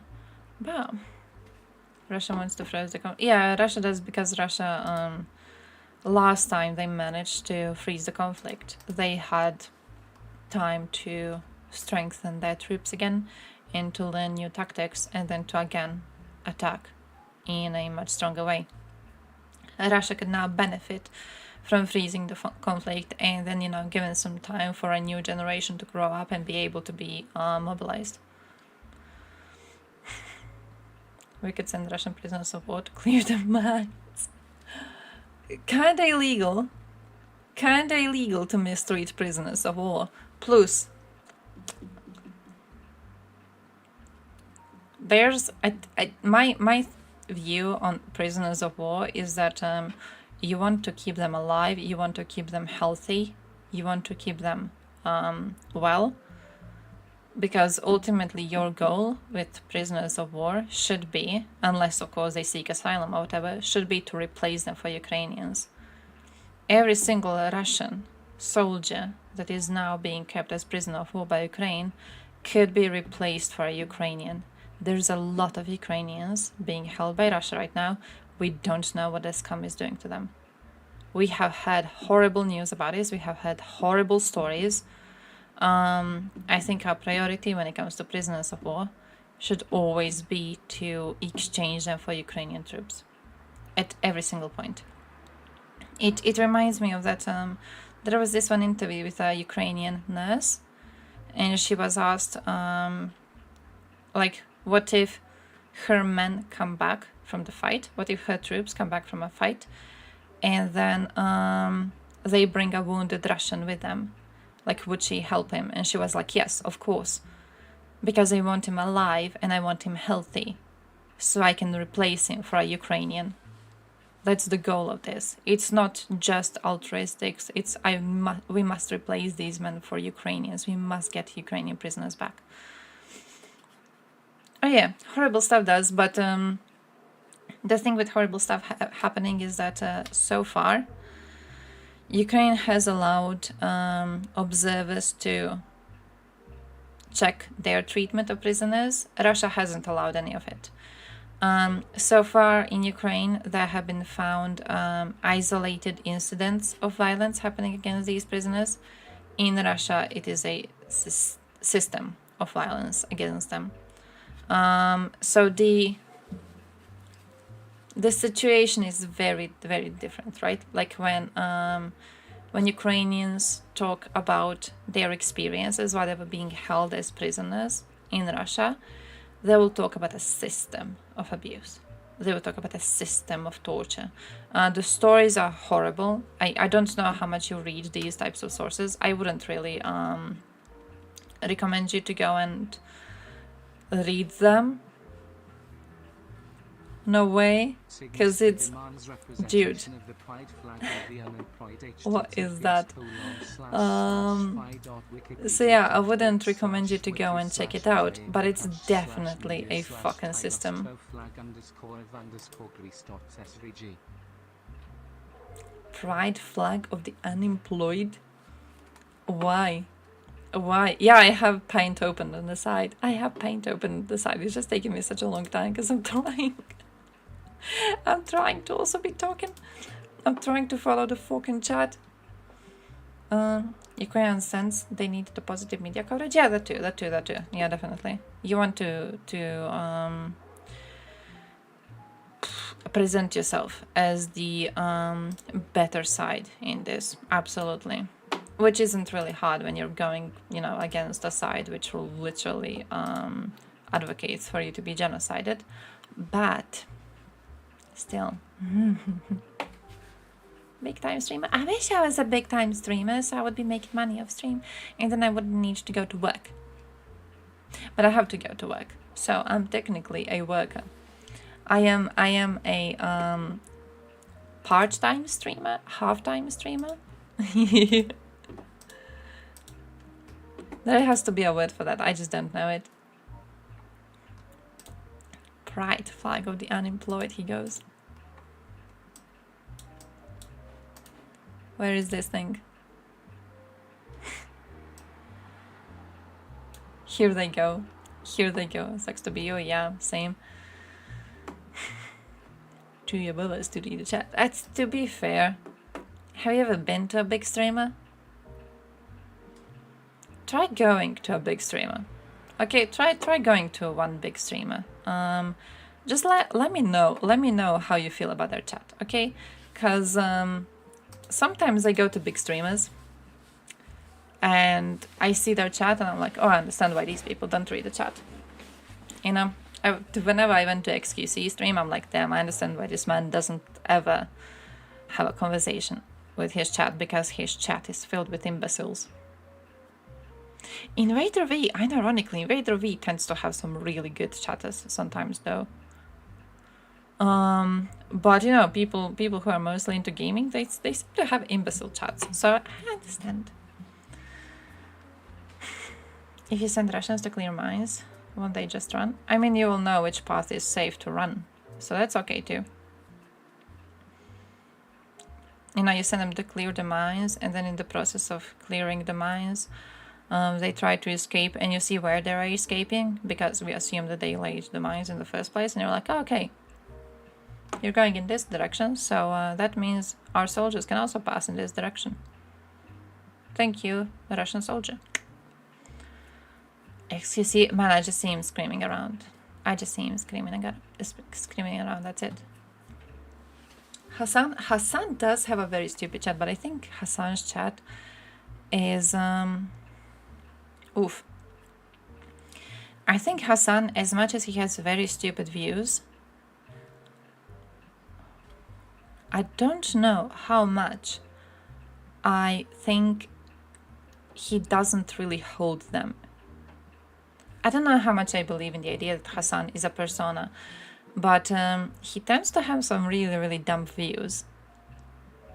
But he doesn't really say dumb shit too openly. Does that make sense? Like, he will say some incredibly stupid things, but he tends to say them in a very vague way, which is almost impressive for a streamer of his reputation. But his chat doesn't have the same amount of IQ that he has. So while Hassan is smart enough to sometimes be like, this is gonna sound like I'm supporting Russia too much, I'm just not gonna say it, his chat always says it, because his chat follows the same type of logic to reach their decisions as Hassan does. They're just not smart enough to keep quiet. Diablo? Viewers average about 38 when we last counted. Could be less now. About 200-500 viewers at weekends. He makes a living of this. Holy shit. How nice. You can make a living out of 200-500? Nice. Oh, nice. That's amazing. That is amazing. XQC. Don't understand half of what he says. Same. I do like the man though. I think he's smart. I think XQC is smart. I don't know how popular that opinion is, but he seems like a smart little man. So I'm kind of okay with his existence usually. I don't watch him too much though, to be completely honest. He's way too rich for me to care, you know what I mean?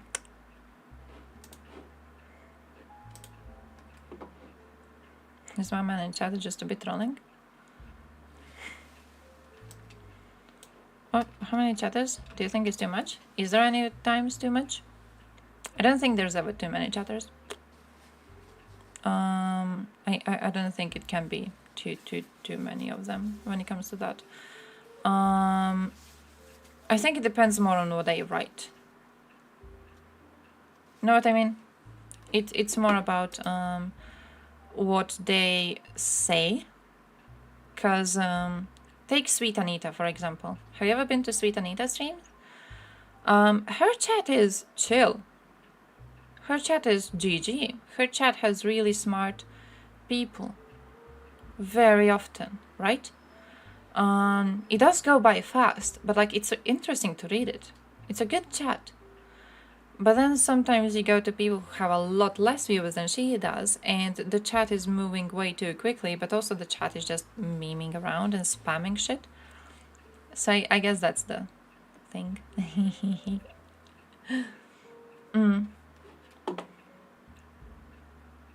XQC wasn't too smart about content stealing. He has an interesting way to say that. he has an interesting way to express his opinions. Can we ban it? Oh yeah, sure, absolutely. Where is my dude? Which stream did you get banned in? Was it Absolutely. But you know who I think is like good though when it comes to expressing their opinions? Unironically, Pokimane. I think Pokimane does it well. I think Pokimane does it really, really well, to be honest. She has this thing, but I think it's because she's been streaming for a very long time. Yeah, this is how I type in XCC chat. She's quite careful about which words she uses. And then she knows how to find an explanation to what stuff she said. Which puts her in the least, I want to say, dramatic position. She's good at that. She's genuinely good at that. I know when she had like the recent chaos with the whole kick streaming shit. I think she handled it really, really well, to be honest. Unironically, I think she's really, really smart. When the viewership is in the thousands, and that kind of sucks. That too. But also, I haven't used it though, but I did use it a few times to watch some streamers. There's this extension you can get that removes spam in chat. Does that make sense? Have you seen it? I don't know if you know which extension I'm talking about. I've used it, but like I've used it quite a while ago. When I was checking out, I think it was specifically XQC's chat, to be honest. And there's this extension, and on one side you have the normal chat. You have the normal chat, And then on the other side, you have just unique messages highlighted. So it's just the messages which are, for example, not just a bunch of emotes or not repeated a bunch of times or whatever. It's just unique messages. And then you can just like get by on reading the unique ones and you get the best takes. You can also see the normal chat at the side if you're interested in not skipping anything accidentally. But you can just see the list of unique messages and you always have the best things to reply to. So stuff like that is good. Stuff like that. I guess as a huge streamer, you could use something like that, and then it could allow you to still have discussions while still having a lot of people chatting, because they don't know you're using the extension, right? Oh yeah, Pokemon does speak like she's speaking to children, that's true.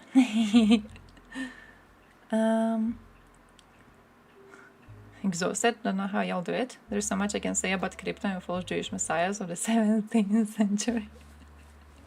I love streaming, my dude. I love streaming. Like, I always save so many news for the stream, and then I never manage to go through all of them because we always talk about a bunch of other stuff, and I'm just having fun. I wish I could stream for like 6 days every single day. I would be having the time of my life. I'm just enjoying this. Talking about that, I still haven't shown you my news on Vucic, which is wildly sad, but basically what I did is I found the story about Vucic calling Ukraine a friendly country, and then I was like, And then I found these news on Serbian pro-regime media praising Russia overrunning Ukraine. So I just thought this would be fun to show you. This one, for example, says Putin's flash hit. Russians in 1 day reached all the way to Kiev. This says Putin, quote, "Our goal is not occupation, it is denazification of Ukraine. Whoever messes with this is going to be experiencing the day of judgment." I think is a good way to translate that. Like, I love it. One of these, which one source did I save on this? It's this one. It says Ukraine attacked Russia. Ukraine attacked Russia. This one says Putin is sending the military to connect Serbia to Republika Srpska, which, if you remember, we talked about this quite often on the stream, of how the Republika Srpska has these delusional ideas of one day getting to be united with Serbia. And they think, some of their people, not all of them, because recently they are having a lot better takes than they had before, but a lot of their people truly believe Russia cares about them. It's very interesting these days because if you go into Serb online spaces, you will see, of course, a lot of Serb nationalists, which you always get, but another thing that you see is that a lot of people are actually calling out Serb nationalists for putting misplaced trust into Russia. So they bring up, for example, the fact that in 1990s, when we had the Yugoslav war, Russia was aiding Croatia when Croatia was fighting against Serbs, which were invading. Russia commented that it is aiding Croatia to help Croatia fight fascism. Russians gave awards to Croatians for fighting fascism.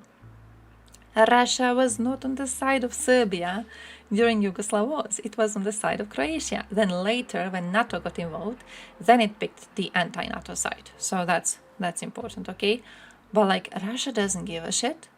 Russia doesn't give a single crap about Serbia. People were commenting on the fact that the Red Army, when the Red Army was pushing Nazis out of Europe, when the Red Army entered Yugoslav lands, it raped women all over it. This was one of the reasons why Tito and Stalin had a split. It's because Tito went to Stalin and Tito was like, bro, we're supposed to be brotherly nations. Why are your soldiers raping our women? Tell them to stop. And Stalin was like, well, they're just young men. They need to have some fun. So, and Serbia right now is remembering all of these cases where Russia betrayed them. And you have, again, a very interesting kind of a game between pro-Russian Serb nationalists and anti-Russian Serbs who are actually pointing out historical inaccuracies. Really, really interesting because they haven't had a move like this previously at all. Serbian yellow papers are insane. Probably the worst in Europe, definitely. Definitely. I always mention this story, but I remember when one of our Yugoslav celebrities died, I went to Serbia the weekend later, and they had one of their headlines on these newspapers was dissecting the makeup style on every single woman who went to the funeral of the celebrity, like his wife, his daughters. It was dissecting their makeup. It was dissecting whether they cried enough.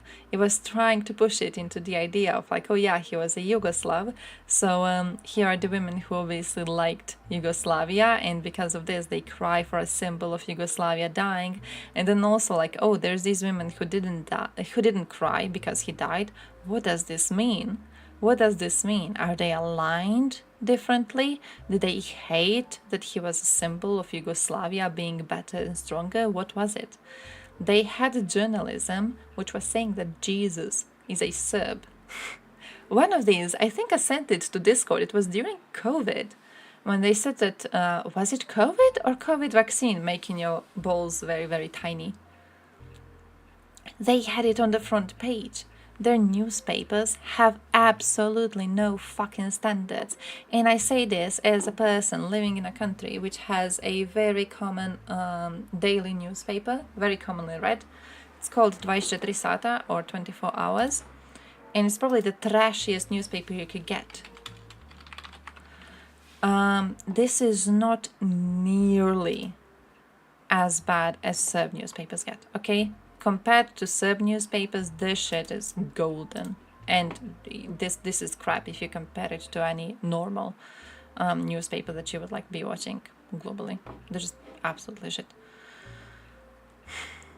Got banned from a stream because I used the word Jewish in chat. Which context did you use it in? Ask Armenia if Russia cared about their alliance when Turks invaded them. But you can ask Armenia if Russia cared about their alliance when Azerbaijan closed the corridor. Because as far as I know, the corridor is still closed. The people are still starving. And it's just that. It's just being like that. And Russia is being like, yeah, okay. It happens sometimes. Tetosexual. Tetosexual means feeling attracted to qualities represented by former Yugoslav revolutionary Josip Broz Tito, which is hating Nazis, trying to make something out of Balkans, hating Soviets, taking out a lot of debt and then dying before you have to return it. Also wearing really, really cool sunglasses, because he was wearing really, really cool sunglasses. But yeah, we are... I love discussing Tito. I love talking about Tito. I feel, especially with Yugoslavs, I love talking about Tito. He is almost a mythical figure of our lands, almost like a Balkan cryptid. There's so many legends that have been ascribed to this man. It's so interesting to be looking into that. I love it. Dnevni list danas is the only daily paper in Serbia that has some integrity. Oh shit! Hey, at least you have one though. We got okayish ones. We got okayish ones, I wanna say. I don't know which one I would point is the best one, but we're goodish. We're goodish. What is this? Geolocation of 2 leopards being hit trying to enter Robotine. Photo from a subscriber. Oh, did he just...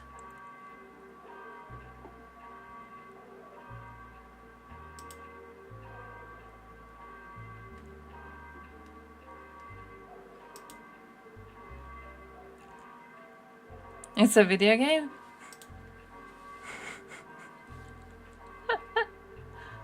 What the hell? Not a socialist, but Tito had hard rep. Yeah, I'm not a socialist either. Not too supportive. Whoa. I mean, guys, how can you tell it's a video game? Holy shit! You would manage to trick me. That's why I never trust anyone. I see people sharing around videos, and I'm like, I don't trust you. I don't trust you until I see a geolocation, until I see geolocated Twitter account confirm this. I'm not trusting any of them. I don't know. I'm aware of my stupidity. When you say this, what do you mean? Like the thing on the screen or something else? Jewish Messiah in 17th century? But I'm from Israel and I know streamers can't know. But it's so ridiculous that there isn't even a response to me before I'm insta-ban. I guess they just immediately like they probably had lots of trolls. So they're very, very careful on it. It's like we here sometimes get on the Russians. Now people sometimes say stuff about Russians and we're just like, ban. Maybe it's that. You can love a man without sharing his political views. I disagree with that. I disagree with that. Twitch ban policy. Okay, to be fair, if you're banned from a channel, it's not about Twitch, it's about a streamer. It's different if you're banned from the channel. Because when it comes to ban policy on channels, streamers can enforce their own ban policies, which means that technically I could be like, oh, I just feel like your username is very ugly and I don't like you, and I can ban you for it. You know, I'm a streamer, I can do whatever the fuck I want. But it's different if you get top sent, for example. That's a different thing. Yeah, so you gotta know what you're doing. You gotta know which laws you're breaking. Oh shit, I saved this. I haven't watched it yet. I saved this video in my bookmarks for the stream today. Тут момент такой. Дело в том, что много информации сливают местные, которые там. И сливают ее, вот сколько ездим туда, общаемся. Я хочу сказать, что вот эта Запорожская, Херсонская область, там, ну, у меня создается впечатление, что 70% они против нашего русского мира. Они против нас. 70%, даже не 50%. Даже бывает часто такое, что в Запорожской области ты можешь заправить заправки. На 2 заправках выходят и посылают Путину заправляться на чисто таком западном украинском языке. Вы понимаете, о чем речь идет? И поэтому там люди, которые будут сливать эту информацию. Даже вот как там дедушку какого-то с бабушкой, вот буквально недавно все это было. Вот я до мозга костей украинец, и я буду украинцем, и мне этот русский мир никуда не нужен. И поэтому я буду только за Украину. Based. Понимаете, ну, тут ничего не сделаешь. Все, народ поделился, что у них там в головах, кто как хочет жить, это вот. И поэтому предателей там очень много предателей, и поэтому там местное население мирных надо бояться так же, как и, сейчас скажу, ВСУшных. И даже сами солдаты и все ребята, вот мы туда переезжаем, если мы стараемся как-то выбрать время, чтобы заехать туда рано утром, чтобы световой день объехать. They're scared to sleep there. Потому что и комендантский час, ну и там уже так, чтобы где-то стать, переночевать, это очень опасно. Очень опасно, можно утром не проснуться просто. И вот стараемся световой день там все эти дела поделать, и ночь не ночь выехать уже, ну как бы, на территорию материковой России, скажем так. Mainland. Картина, которую вы описываете, конечно, далеко от того, что нам рассказывают официальные средства массовой информации. Our family Ваше long-range мнение, missiles. когда ждать мира? То есть тут надо сначала в глубину копнуть, что мы сейчас с вами хотим под словом «мир» выразить. Как было, допустим, там 25 лет назад мы на Украину ездили, мы тут в 100 километрах, скажем так, от границы, и мы в Харьков ездили по выходным. К себе домой за тортиками, да. За тортиками, там еще зачем-то там отдохнуть, друзья, там все такое. Вот этого уже не будет никогда. Мне кажется, даже через 100 лет этого не будет. Как нам снова стать братскими народами? Это невозможно. Никак. I mean, fair. They're aware of it. Fair.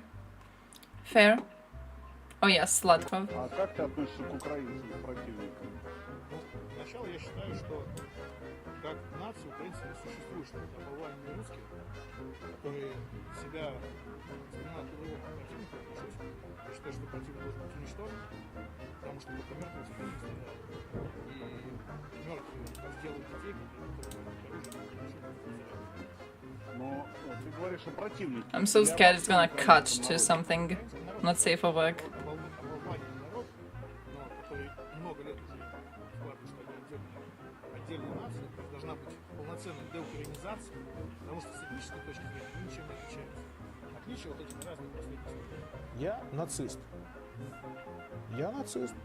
Я не буду углубляться. Националист, там, патриот, имперское направление и так далее. Я прям говорю, я нацист.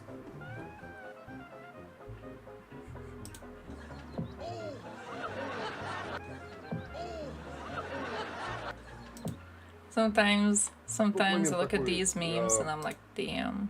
But yeah, I remember that one video. Who was the one? There was another one who said that they're going to come to Ukraine and then they're going to make people into Russians, and whoever doesn't want to be made into a Russian, they will just kill them, and that's it. Which, like, by the way, literally genocidal. Literally genocidal rhetoric, but okay. But okay. No, I was like, didn't this one? Which one of them got exploded recently? I know it's one of the Russian leaders, propagandists. One of them got exploded. Denazification getting done by Nazis. What do I tell you? It's fun because, like, the first people that came from Russia to Ukraine, the first ones, they were very, very openly Nazi. It just, no one really gave a shit at the time. No one really cared. And then the whole thing with, like, Nazism being a very easy way to get out of the topic of Russia's unjustified genocidal invasion. And to just get people to talk about stupid little badges and stupid little patches on soldiers. It's such a weird thing, you know? It's such a weird little thing. Dumpification of the topic in a way. I don't know. Where's my bookmarks, by the way? No, wait. I have this. Which are the new ones? Robotina. Oh shit, no. Have you seen that? I don't know if this is the video that I think of. But I don't want to show it if it is. But there's a video of Ukrainians using cluster bombs. I haven't seen the whole of it, so I don't know the details of what happens. But I do know that they have used cluster bombs in the video. So, yeah. Oh, also they have inspected a Turkish ship in neutral waters. And apparently the Turks have said that no inspection has happened and that Russians just called or whatever. Which was cute. It was cute. Ramen. That looked relatively... You put cheese, just slap it on? They just slap it on?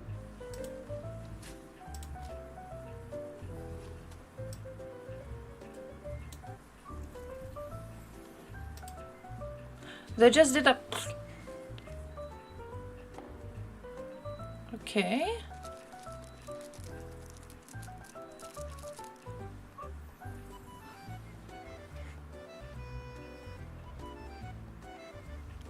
$10 minutes?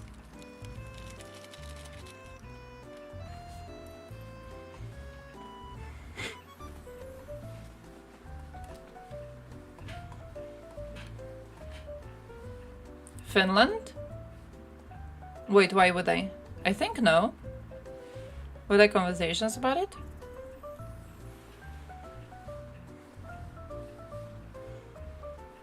Why would I? Oh, nice. This actually looks good. Slap the cheese on it. I want to see the cheese. Cheese. Cheese. I don't know what you're referring to. I want to know. I wanna know. Hey, by the way, talking about European Union, I have another thing that I need to show you. This looks good though, I need to try it. I have those ramen packages. I've seen one recipe recently. It was very similar to this, but like they used eggs in making it. The dude used eggs. I think it was the start of the recipe when you first like cook the pasta here. Instead of adding milk, he added eggs and then he mixed all of it together. And the eggs kind of just stick to the pasta, and he was like, oh, it's like really, really creamy because like they kind of stick to it very, very nicely, and then you just add everything later. But it's more like not really a soupy ramen, but more like one of those where it's just pasta with stuff on it. It looked really, really good. I need to try that too. I've been just mostly eating that. I have a bunch of packages at home that I've saved because my relatives have sent me a bunch of packages recently, but I'm planning to buy like proper ones when I use up the collection that I have at the point. I really, really want to buy a few like proper packages just to taste what they are like if you don't buy them in like fucking Croatia.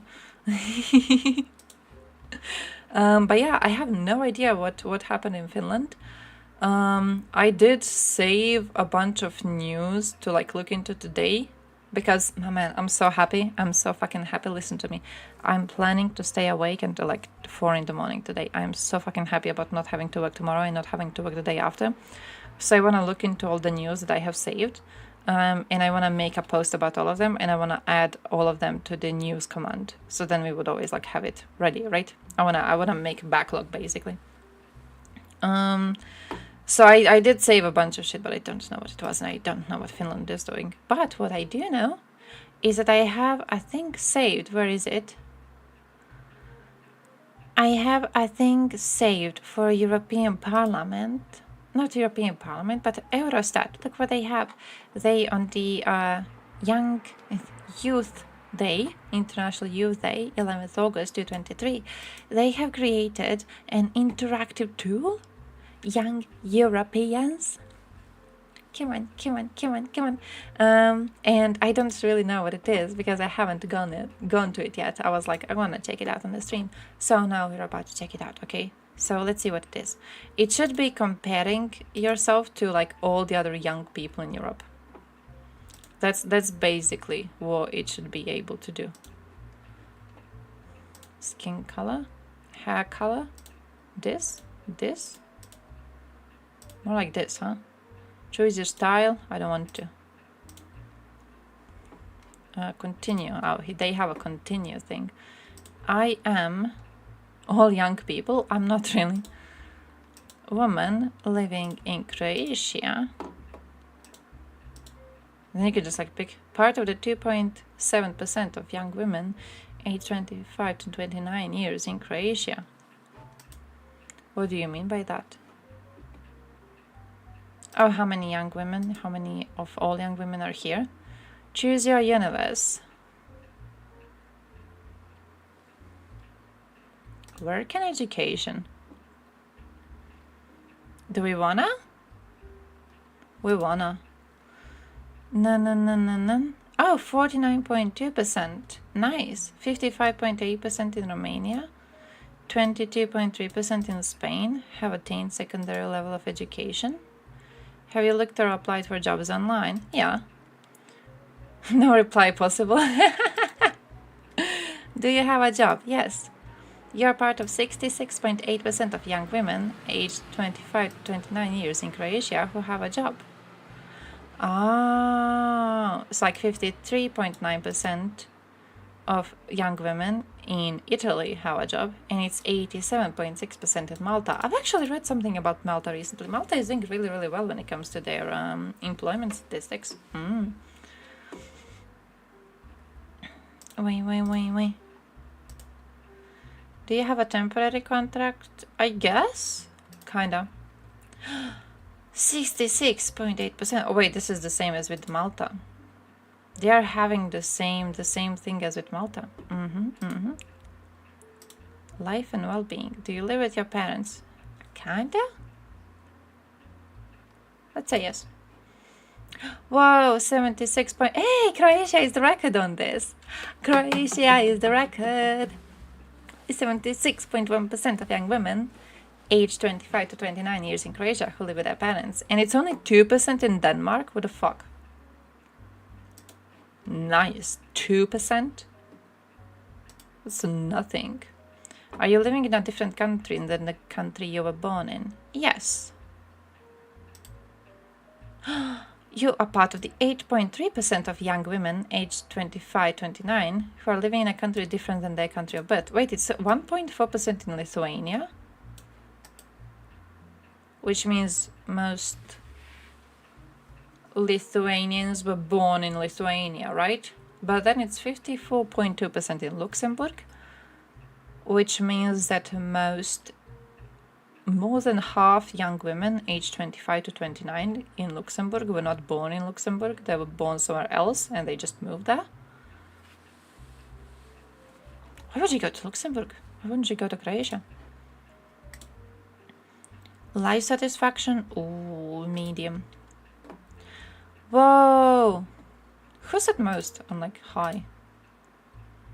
Poland? Greece has the least amount of young women who say their life satisfaction is high, but Poland has the most. Who has low? Finland has the least amount of low life satisfaction. Bulgaria has the most. Bulgaria? What's wrong with Bulgaria? Oh wait, leaving you. In the party program, one of the goals of the True Finns is to leave European Union. But just a couple of days ago, in that big party gathering, the former leader of the party and its current president election candidate said that leaving European Union is not in Finland's interest. And now people are confused, which is real. Huh.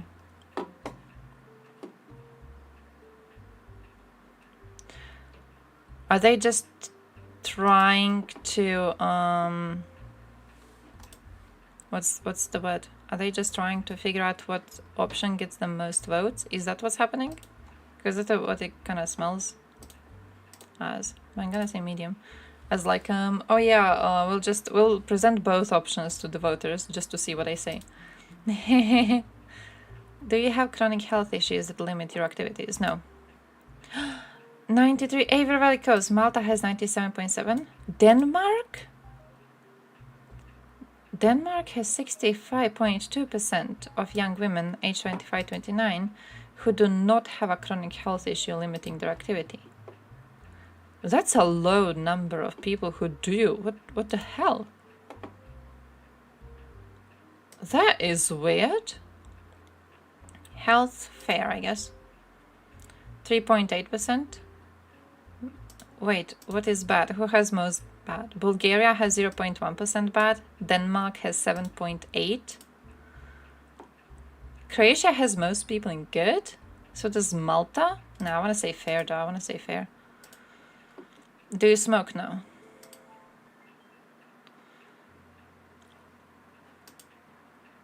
Bro, Croatians lied. Bro, Croatian, there is no chance. There is no chance. I'm putting my life on the line for this shit. There is no chance 75% of young women aged 25-29 in Croatia don't smoke regularly. There is no chance of this. This is a fucking lie. We cheated, European Union. We cheated. What if I say yes? Who's gonna be the most? 25? Impossible. The most is in Hungary? Impossible. Hungarians? Hungarians having the most cigarette smokers? Impossible. That seems not true. Do you practice sports? Not really. So wait, Denmark has the most sports practices. Romania has the least number of sports practices, right? If I say yes, then yeah, Denmark has the most, Romania has the least. Ah, okay, this makes sense, this makes sense. Asslings, to represent their Finnish name, why? What do you mean it's a dumb joke? I wanna know. I wanna know. Hey yo, Choco Boys! It's an interactive tool created by Eurostat, which you can use to compare yourself to other teenagers. I mean, 19 to 20 something. I don't know. Young people in European Union. So you just kind of know how common your existence is. Basically, that's what it is. It's kind of fun. It's kind of fun. Denmark being athletics and in poor health. To be fair, they do say it's like something that you are born with, right? So I guess it doesn't really go against each other that much. You know, it would be different if they were in poor health because they were all obese or something. But if you're just born with something, that's different. That's different. It's not like you can help. I'm not officially young anymore. You're always gonna be officially young. Middle-age crisis incoming. You've not asked any questions for digital. Okay, do you use the internet every day? Yes. 100%. Bulgaria has like what? A crumb of people who don't use. 7.9% of young women don't use internet every day. They lie. They fucking lie, okay? Fucking liars, all of them. Social messengers or chat apps, yeah. 100% based. The least amount in Romania? Why don't Romanians use messaging apps? Do they have no friends? Are Romanians lonely? Are you active in social networks? I guess. 98.15. The least amount in France. This is actually, you guys may not understand this, but this fact, this slide right here, this is the mercy of God himself. He has looked upon the lands of French and he was like, hey, you know what? I should encourage these people not to use social media so the rest of the world would not have to be having a contact with them. So every single day, before you do your evening little prayer to the deity, thank him for making Frenchies not like social apps. Romanian be old school. Wait, let me give you. I'm trying to figure out how I reached to the start of it. Found it. Here's the link if you want to check it out. You can input your I think it's gender, you make a little tiny avatar and then you figure out what you are.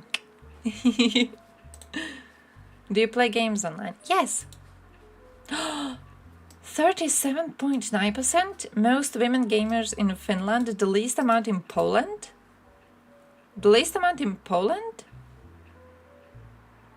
It's sad. Fucking sad. What is wrong with Poland? Fucking losers. See my summary. I don't want to see your summary. I'm disappointed in the polls.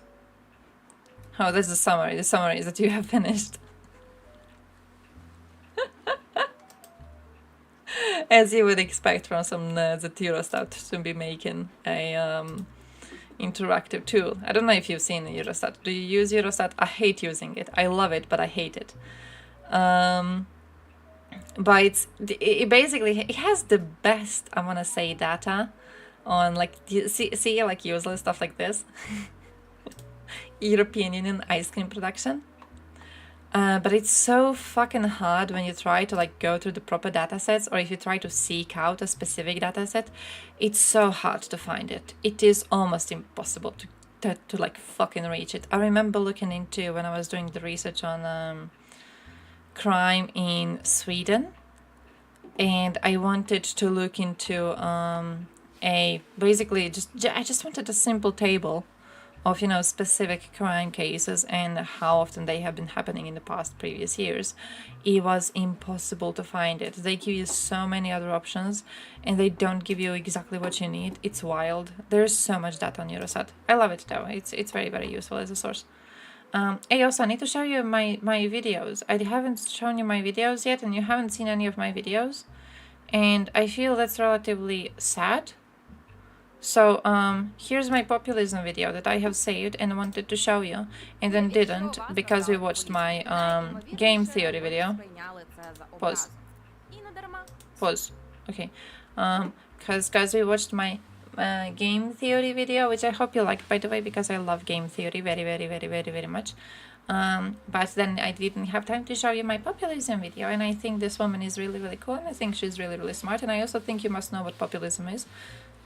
Because sometimes I look at you people in the chat and I see that you are falling for it, and then I'm quite disappointed, because I do want to manipulate you into voting for the next European Union Parliament elections, and I feel like you can't really be a good voter, you know, if you fall for populism so easily. Oh, she was making a video on game theory in Russian invasion on Ukraine. So the whole thing with like how Russian and American actions can be explained through game theory, and then she uses the prisoner dilemma on it, on like how you know how we both react violently, both will lose. If both react peacefully, both will win. But like if one side reacts violently and the other side reacts peacefully, the one which has reacted violently can just take whatever it wants, and then the one which has reacted peacefully will just continue acting peacefully, because it fears that if it reacts violently, it's going to cause even bigger retaliations, which is what we are seeing currently with the Westerners refusing to respond to Russia's aggression because they fear there's going to be a third world war happening out of it, right? So what you're technically doing is just allowing Russia to constantly take more and more and more and be more and more and more aggressive. We have allowed this previously too. We have allowed them to kill Chechens, we have allowed them to go and invade Georgia, we have allowed them to go and invade Crimea. We have allowed them to blackmail states around them for the decades. And we were just like, yeah, we're gonna be okay with this, and we're gonna try trading with them. Remember the German model of like trade with them to keep them peaceful? It was like, they're going to be pieces of shit, but we are going to be the nice ones, and we're going to be nice to them, because if we are worse to them, then we could both be losing. You know, we're losing cheap gas, for example. It's a big loss, right? So the Westerners were like, yeah, okay, we have to be nice to Russians, and then, you know, maybe one day they will just learn. But for Russians, this was a gain. This was a gain. You keep on gaining new territory to control. You keep on gaining new, how would I say this, bonuses to your little imperialist dream. People are happy because they feel like Russian Empire may actually be coming close. People are happy because they feel like they actually have a strong and masculine leader, when what they actually have is a little loser shitting his pants regularly. But people don't notice, because the little loser in question is starting invasions on mostly very poorly equipped people in the first place. So it's not as hard to, you know, it's not really hard to start and win an invasion against an unprepared enemy, but still, he did start and he did win an invasion, so they saw him as a winner. So it's kind of interesting how like Russia has been collecting losses all of this time, and Russia has been collecting wins until 2022, because we just allowed them to do whatever they wanted.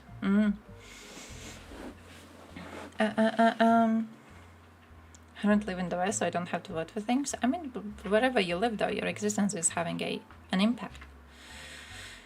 Unless you're like, I don't even know which country you could be in, that your existence in politics, in the political society, wouldn't make an impact. Azerbaijan? Are you Azerbaijan? Maybe then. But I think in most countries, whatever you do does have an impact, you know? But yeah, populism. Доволі токсичне. А в українських реаліях взагалі близьке до лайку. Це популізм, так чи ні? Збільшення зарплат міністрам – це нормально, це не популізм? Це виклик популізм. Це не популізм, так це махровий популізм. Зізнаймося, ми теж інколи вживаємо це слово. Популізм та Закарпаття. Загальний популізм, але що в ньому настільки гострого, що воно стало неодмінною частиною політичних срачів. Та навіть було проголошено головним словом 2017 року. Чому політиків-популістів зараз так багато? І чому люди голосують за них? Може, бо друзі наївні? Так, часом не без цього. Але все набагато складніше та цікавіше. З вами Фінс. І в цьому відео ви дізнаєтесь, чому популізм настільки привабливий, та як він захопив яку шкоду він приносить, і як не дивно, яку користь ми можемо від нього здобути. І, звісно ж, поговоримо про український популізм і що з ним робити. Wait. Where's my news now? Fix it? Exit is sure to happen, excuse me? Excuse me? Really? There? And I thought you will not?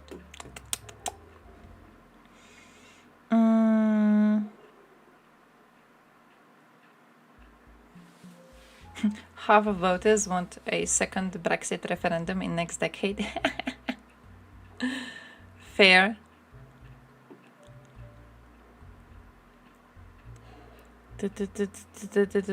Oh no, bro, I'm seeing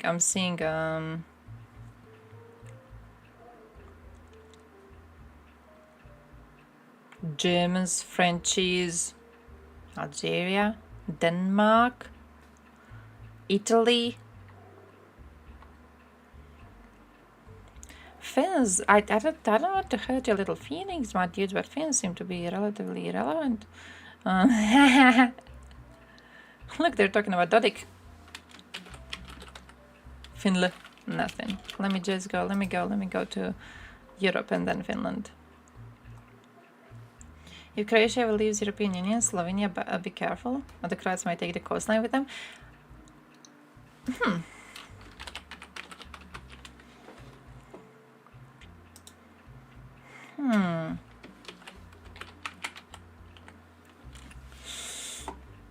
47 kilometers.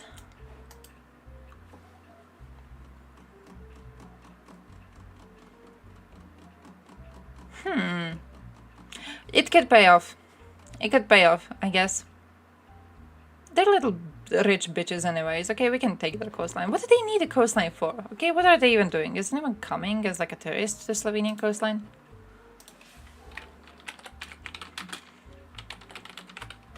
Do you think they have anyone coming there? Plexit? Bro, what else the Poles gonna do with that European Union? The fuck are Poles gonna do? Why aren't we invading Slovenia? Bro, imagine like you enter and they start just crying on the street, being like, we're such poor people. We have to fight off this invasion with our pretty sparkly tanks that we have just bought. Our soldiers are gonna muddy their boots. This is going to take the time that I was wanting to do practicing my makeup skills. I don't know, bro. They would be fucking annoying. You don't want to go invade Slovenia. Croats are fucking poor. No, not, to be fair, poor compared to Slovenia.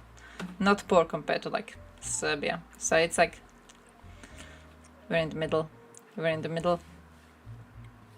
But yeah, the fuck are the Poles gonna do without European Union? They need to stay. They need to stay here.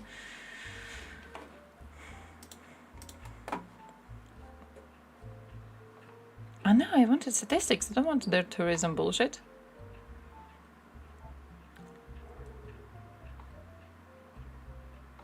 Tourism in Slovenia. Okay, nice. Like this, like this, like this, okay? How am I being in the middle? Yeah,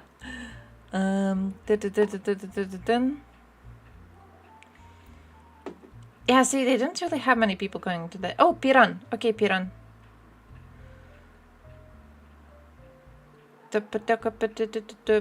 Rural tourism is important through the country.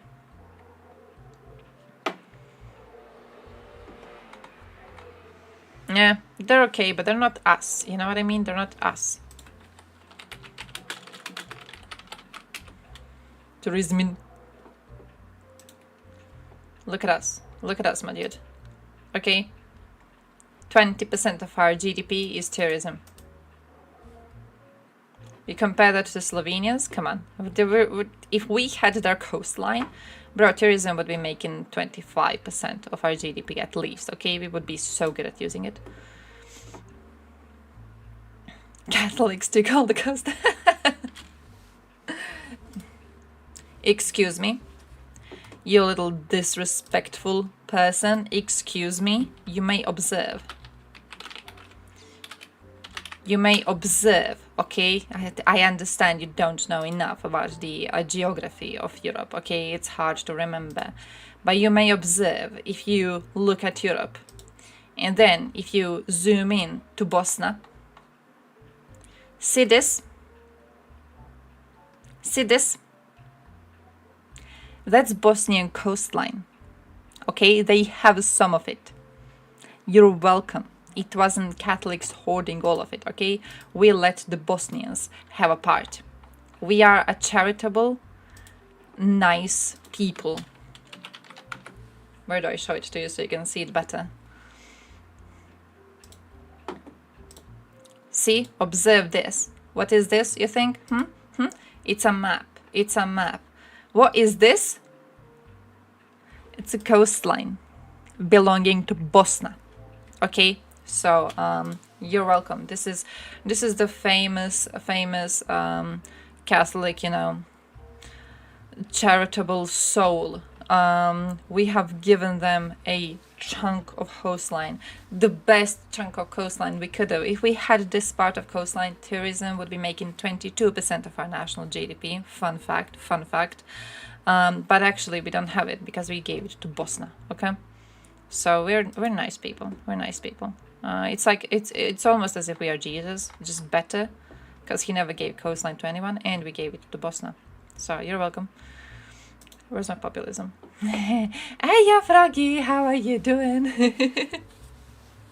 How are you doing? How are you doing? We were just learning about Bosnia.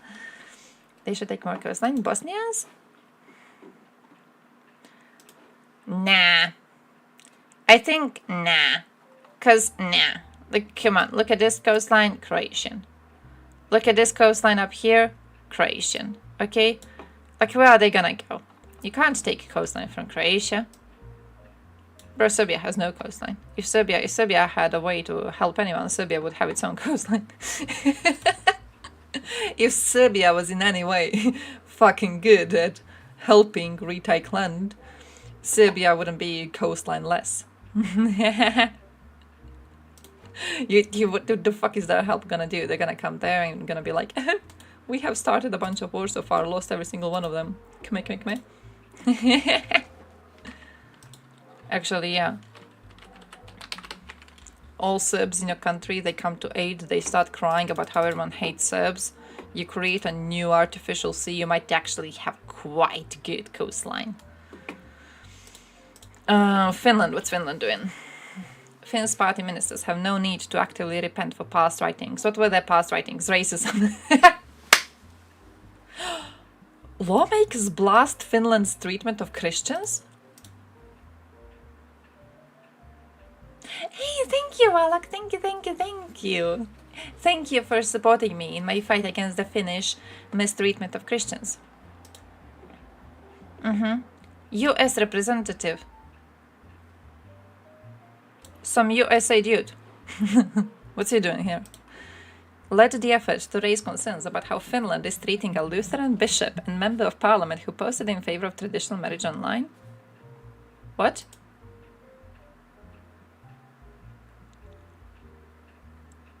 What?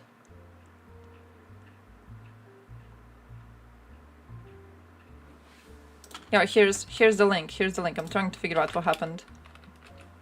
So wait, Finland? A Finnish priest? Bishop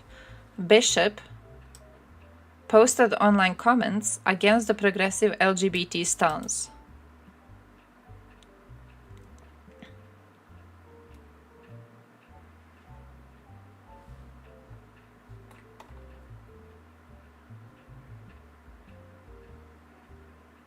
And now he's having legal troubles because of it?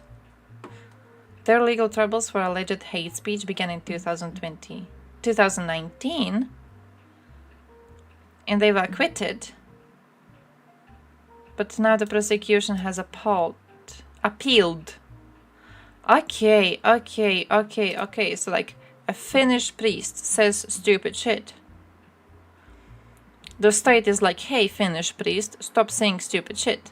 USA gets offended because the Finnish priest in Finland has said stupid shit and gotten targeted for hate speech. So USA gets offended and USA people bitch about it, is basically what's happening, right?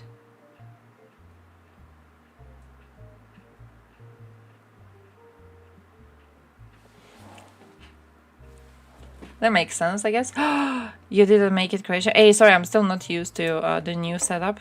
So I keep on missing the redeems. I need to add sounds. I've started adding sounds and alerts to all of them so I can actually hear them. So I can hear what's happening and then I can check like what's going on, because if they don't have a sound, I don't know what's going on. US Republicans are the real snowflakes. True. Žaba se vratila da vrati slavnu Jugoslaviju nazad do svoje stare slave, gdje svi čitoseksualci mogu se podići za balkansku dominaciju svijeta. Yeah, here's a politician. Yeah, that too. US Baptists are getting their knickers twisted over it. Oh shit! Finns! What does it feel like to be making USA angry? Finns, my dudes! Are you aware this is the first time for thousands and thousands of Americans Googling where your country is on a map? Bro, come on! Now they know! They know you exist! Yay? Congratulations! You have earned a badge of being recognized by USA people for a few seconds until they figure out who to get angry next. But, yay! Well, why am I just getting Fox News on fucking Finland? Where's this Finland? I don't want Finland. Finland doesn't exist. Is that theory that Finland is like an imaginary land for the... Was it for the Japanese to hunt fish in? Because like Finland, fishland. And now I want to see racism though. What did your Finns party ministers do? Tito sexual world domination. Heki. Tito seksualna dominacja nad svijetom. Finns party minister. Wait, pura. Neither I, Rydman, nor any of our other ministers have any need to make confessions, actively repent, or perform any kind of tricks at the back and call the opposition or the Swedish People's Party. Swedish People's Party? What does Swedish People's Party have to do with it? Were they racist against the Swedes? That would be the funniest thing ever if the Finns were to be racist against the Swedes. I would... Do you people have racism against the Swedes? Where's my Finns? What do you think of the Swedes? Is it like... Do you have like a Croatia's... Not necessarily Croatia-Serbia. Croatia-Bosnia relationship? Like, do you have jokes about them being stupid or something? Or being lazy or being drunk? What's the stereotype of Swedes? Do you bully the fuck out of Swedes? Swedes are a minority. There's jokes to be made following that, but I don't want to get the anti-immigration crowd. We share more Russian heritage than Swedes. Oh, we don't have laws against hate speech in US, so it's weird someone would get into legal trouble for it. Ah, yeah, that's kind of weird for you people. That's kind of weird that you got that. Didn't pay attention on Finland politics after the last prime minister resigned. To be fair, their current prime minister is... I mean, okay on NATO. When I was looking into them, I was like, what do they think about NATO? They want to get into NATO, good. What did they say?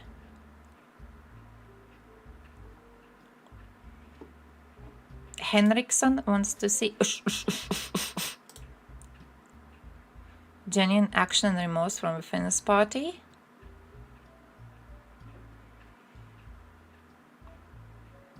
Ooh.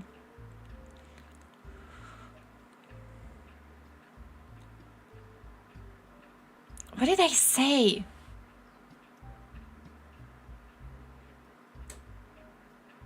They're not saying what. I wanna see the racism.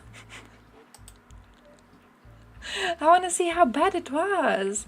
What they said was basically what you see in 4chan. Bro, I see a lot of shit in 4chan. I see a lot of shit in 4chan, okay? This doesn't make it any easier for me to know what happened there. It's not like this is helping. What was that? What was it? Is it like... Where do they have it saved?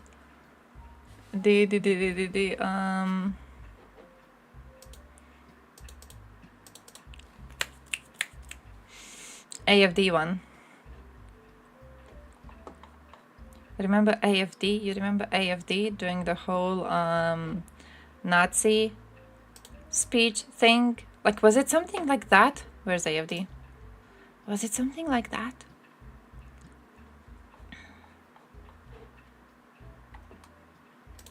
Oh, here it is. I found it. No, this, for example, the whole thing with right-wing extremism by using this term, which was used by Nazis. Term from the National Socialists came into play in the conquered eastern areas, stuff like that, you know. Is it something like that? Or this one, for example, when he was at an event where someone called the war criminals of Nazi era convicted in Nuremberg trials boys who ended up on the gallows in Nuremberg. It's similar to, you remember when TV Rain called the invading Russian troops our boys? And there was like a huge amount of chaos over it. It's basically the same energy. It's like, oh, our boys. Stuff like that. Was it something like that? Bro. Oh, also the German victim myth. The AFD dude was trying to revive the German victim myth by claiming that there were 100,000 victims of bombing of Dresden, which is not really supported by any proper historian, but still he tried to claim it. Okay, stuff like that. I want to know if it was something like that. I want to know what it was. I want to see the problematic thing. Great-grandparents. Parents first fled from Ingria to Karelia. I then had to send my grandpa to Sweden when Soviets attacked. On my mom's side, my great-grandfather got shot in the yard for being a communist. Holy shit. Oh, holy shit.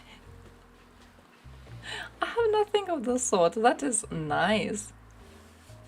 Oh, nice. Damn. It's like you have family meetings and it's very, very interesting. Swedish and Russian, yeah, I assume it's like, let's have a family lunch and they have to sit at 2 tables or something.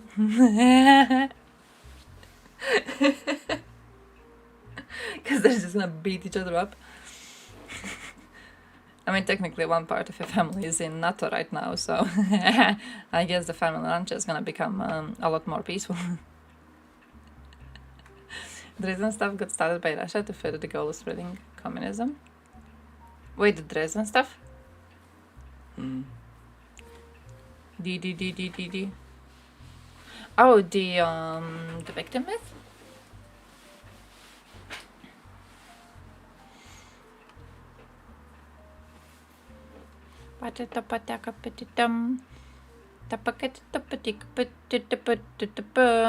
He also, oh, this is my favorite thing about him, by the way. He argued Taliban should be recognized as official government of Afghanistan, so he could deport immigrants back to Afghanistan. And people were like, oh guys, we can't fucking recognize the Taliban as official government. We're not supposed to be doing that. And my man was like, actually, we should recognize Taliban as the official government. Because then if we recognize Taliban as the official government, we can just send all the immigrants back. Because technically, you know, Afghanistan will be ruled by the official government of Afghanistan. There's no problem there. Ho ho ho ho, let's do this. Neću da ubrzam, zabavno mi je. Found the text, but I'm not going to be translating them. Is it stream unfriendly? Wait, you found the text. I could find the text.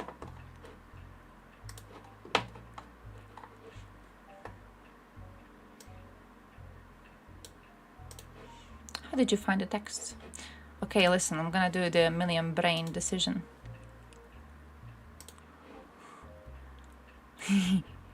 Show me the text. Fuck! Okay, no text. Usually it works. Controversies? Yeah, I have found the text now. What? Oh, Willie? Wille?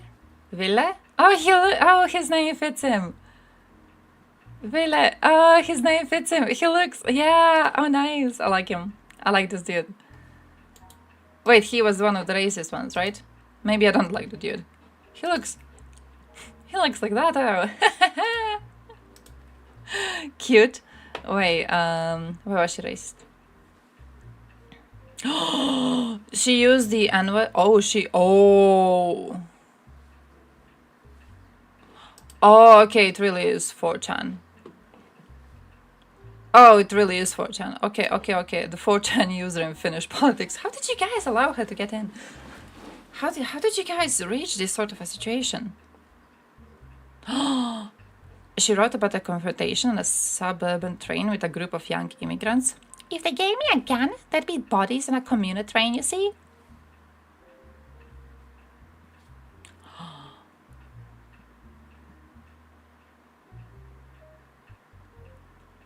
Oh, 4chan, really? Oh, that is bad. So wait, she had... No, her username was basically her name. After the comments were condemned... Oh wait, she originally refused to confirm whether she was behind the nickname and said she had no intention of resigning or regretting her past actions. So basically, you have no evidence it's me behind this account, but also I will not resign for stuff I did previously. But you have no evidence this stuff is mine, but I will not resign for the stuff that I did. After the comments were condemned by some representatives, Pura apologized for the comments. She stated some of the expressions used were inside humor. Ah, damn. Okay, that makes sense. That makes sense. It's inside humor. And then she had newer writings from 2019. Whoa.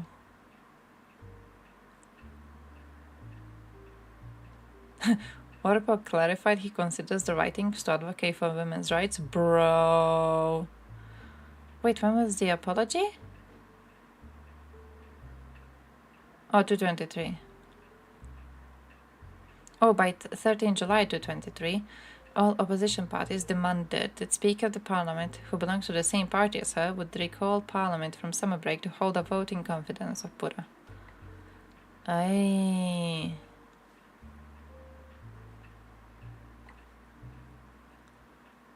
What, bro?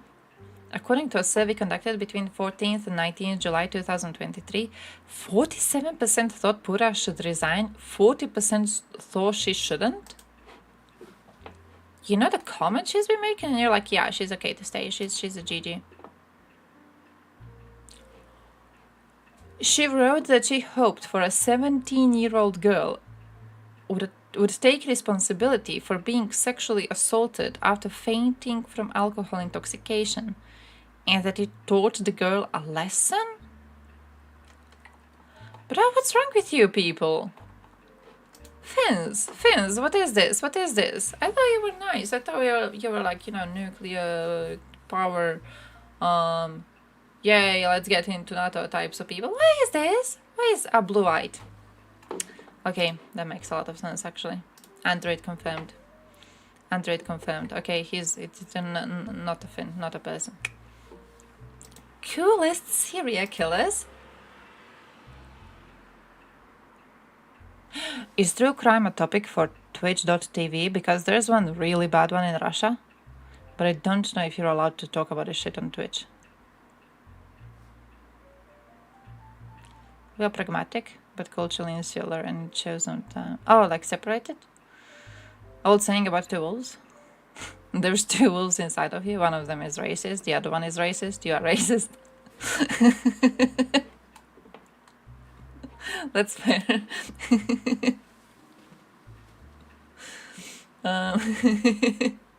We can talk about true crime. Because, do you guys know about the chessboard killer? I used to be really into true crime when I was in high school. So, I know a lot of shit. But, then what's the word? I started hating it later. I started hating it later. There's something about true crime when you're in high school and you're reading about it and you're like, wow, the world is such a dangerous place. Whoa, it's so interesting to learn about all of these horrible, horrible killers. And then you kind of, I think you idolize them in a way. I think you create this idea of them being, I don't know if I want to say rebels. But in a way, I feel like I do. It's a weird little thing of just creating some sort of a mystery out of all of these people. And the time I started hating it fully was when I looked into the Zodiac Killer. Because I remember the Zodiac Killer case was like really, really, really huge. And it was like, oh, we're never gonna catch this man. He was so incredibly smart. And then you look into the man, and the man was basically the dumbest son of a bitch you could imagine. Ted Bundy, stupid as shit. What's the name of that one that USA girls like to be simping for? Something. He's very pointy man. An absolute idiot. Women who survived his attack talk about the fact that they figured out he was in the room with them because he smelled of piss and sweat. They are disgusting little people. The only reason why serial killers were able to exist is because the police force was shit.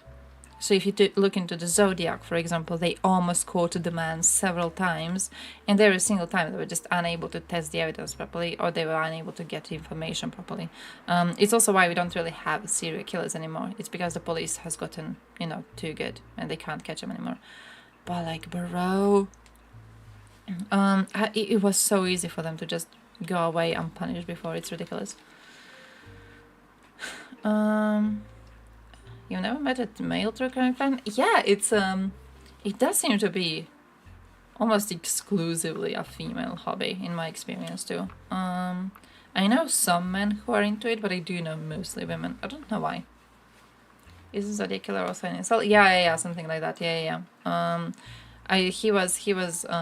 remember that he was described as being like very oily and unwashed.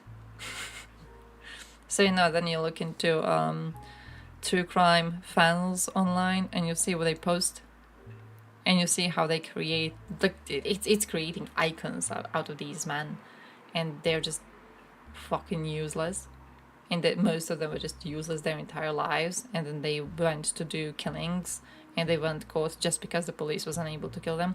Zodiac was fucking illiterate. He wrote letters to police stations, and for years we were like, oh, Zodiac was so smart that the methods he used to like decrypt these letters, these were the best methods ever. Whoa, because we still can't figure out what he wanted to say. And then it turns out that it's not really that we can't figure out what he wanted to say, it's that he was an illiterate fucktard.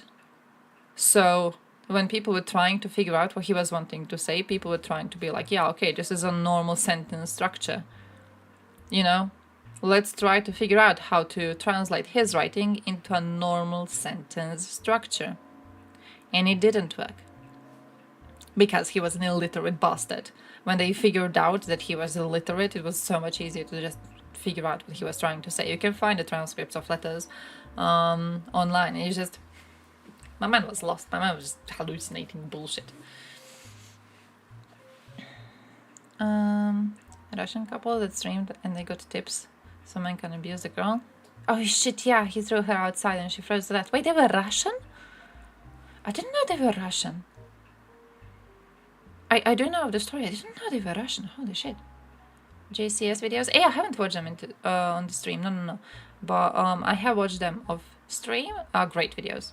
Great videos, amazing videos, really, really good analysis. I used to be really into the idea of criminal profiling for a while, and I used to be just binge watching his content every time. I remember the first time I found him, I just watched everything. Now he doesn't release as often. But I haven't even checked him out as often. I haven't had time lately. I would love to see if he has something new.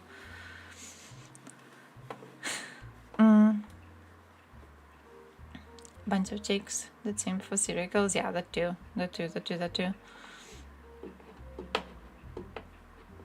I remember when it comes like the idea of idolizing these killers, I still remember when I was in high school, edgy phase of high school, someone once presented a research to me that said that serial killers are actually lower in intelligence than average population. And I remember at the time being like, impossible. Impossible. The research must be flawed. Impossible, you know? There's no chance that they are that stupid. And now I look back at it and I'm like, bro, I'm so lucky I got out of that shit when I did. It was such a stupid way to kind of view the entire topic. But also it absolutely makes sense that they are dumber than an average person. Nothing they were doing was extraordinary or interesting in any sort of a way. Which also, by the way, I was on Thompson's stream yesterday. I asked him if he watched a documentary on killers who interviewed for a Netflix movie. He hasn't, but like I recommend it to you now if you're interested in these topics. There's a really, really good documentary. It existed on Netflix last time I had Netflix, which was who the fuck knows when. But it was going into a prison and interviewing killers kept in the prison. So they interview them like why they did the crime and, you know, if they hope to get out one day, stuff like that. And it also crumbles your delusions of these people having any sort of like actual, I want to say, extraordinary brain power. Because you get their explanations and you hear them talk about why they did the crime, how they felt about doing the crime, shit like that. And you just figure out these are some fucked up individuals and that's it. And it's the same with serial killers, isn't it? They're just fucked up individuals. Nothing more. There is nothing more to look into that. But hey, I wanted to finish my video so I could go to sleep soonish. Actually, no, not going to sleep. Holy shit, no, I'm staying up today. I don't have to work tomorrow. I have to work tomorrow. We're still going to Thompson because I want him to keep the viewers. But I don't have to work tomorrow. You know what that means? It means I can watch Thompson stream and then I can watch Dylan's stream, and all the time while I'm watching both of them stream, I can be collecting my news, so I can be having a happy stream tomorrow. Hey, by the way, we could do a morning stream tomorrow if you want to. Do you want to do a morning stream? I want to do a morning stream. I could do a morning stream. So we can also do it longer, and also I could have the news prepared. Not yet. But I'm happy. I'm gonna be able to stay up until like who the fuck knows how long in the morning. I feel like a little kid at like Christmas or some shit. It's beautiful. Watch my video now. Check. Популізм – це порнографія. Так називається есе. More bloodthirsty? Really? У ньому він згадує далекий 1965 рік, коли в кількох... What do you mean more bloodthirsty? Isn't he doing like... He's doing philosophy. He was doing... What was he doing yesterday? The nature of knowledge, which he was wrong on. Okay, if you want to say bloodthirsty as going straight for the kill of any sort of a reasonable opinion he might be having, and that is why he claims time is not real when time is fucking real. It's one thing, but yeah. Let me know how I can help. You can send me a message or something. Let me know what I can do. Let me know how I can be useful. But yeah, I think you're trying to prove deplatforming people can radicalize them. I don't think Thompson got radicalized. I think he's okay. Isn't he too... What? By what metric would you claim he's more bloodthirsty? Isn't he equal as he was? Isn't he the same as he was? Am I missing something? I haven't even heard him fuck someone's mother in a while. I think he's getting de-radicalized. No, I am fighting against this. There's a word I want to use. misinformation? No. Character assassination. You're doing a character assassination right now, and I am against it. He's always been kind of radical. I can't disagree with that. But yeah, in a good way. Yeah, and not that he hasn't gone more radical, has he? He hasn't gone more radical. He's equally radical. Американських штатах заборонили I think. фільм «Мати коханців» на підставі його непристойності. Утім, May Верховний not суд be angry too. дозволив стрічку до показу. Один із суддів так пояснив це рішення. Я не знаю, як означити порнографію, але розпізнаю її, коли бачу. Так само і популізм. Він здається чимось інтуїтивно зрозумілим. Якщо вам показати низку політиків, то ви, скоріш за все, зможете вказати на популізм. Yes, А ось be careful. впевнено пояснити, чому, вже складніше. І це справді проблема. Існують десятки різних визначень популізму. Одні дослід... May I just point out to you, talking about losing one's hair, may I just point out to you the best. By the way, we haven't watched 1420 videos, and Thompson's gonna show you the 1420 videos, okay? So then you can't watch them with me, we'll have to watch them with him, the loser. But look at this. Every time I'm not angry, I just look at the latest polls. I'm just constantly angry. I have put myself into this type of a situation where, like, I turn on Twitter and I just get angry. I was pissed off today, you know? So,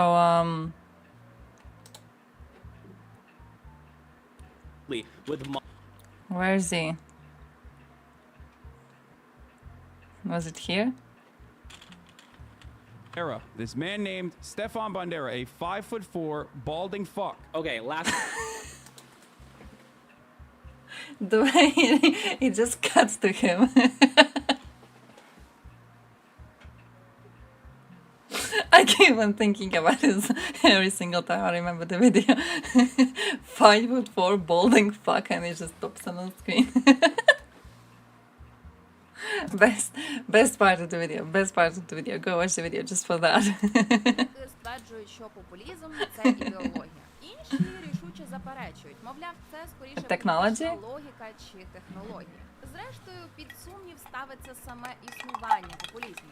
Звісно, ніхто не сумнівається в існуванні Берні Сандерса чи Уго Чавеса. Але сам термін аж надто скидається на кліше. І справді, що спільного між Трампом і Тимошенком? Тимошенко! І першої літери прізвища. Ми перебрали багато визначень популізму. Та зрештою зупинилися на варіанті з книжки австралійського політолога Бенджаміна Моффета. Популізм – це політичний стиль з двома основними ознаками. Перше, він розділяє суспільство на простий народ та еліт. Друга, популісти використовують погані манери та виходять за межі звичайної поведінки політики. Третя, популісти спекулюють на темах криз, руйнації чи загрози. Ми не стверджуємо, ніби це визначення ідеальне, адже інші підходи також мають місце. Але спільним для більшості з них лишається наголос на протиставленні простого, мудрого, справедливого, працьовитого, єдиного народу проти корумпованої, злої, продажної, некомпетентної еліти.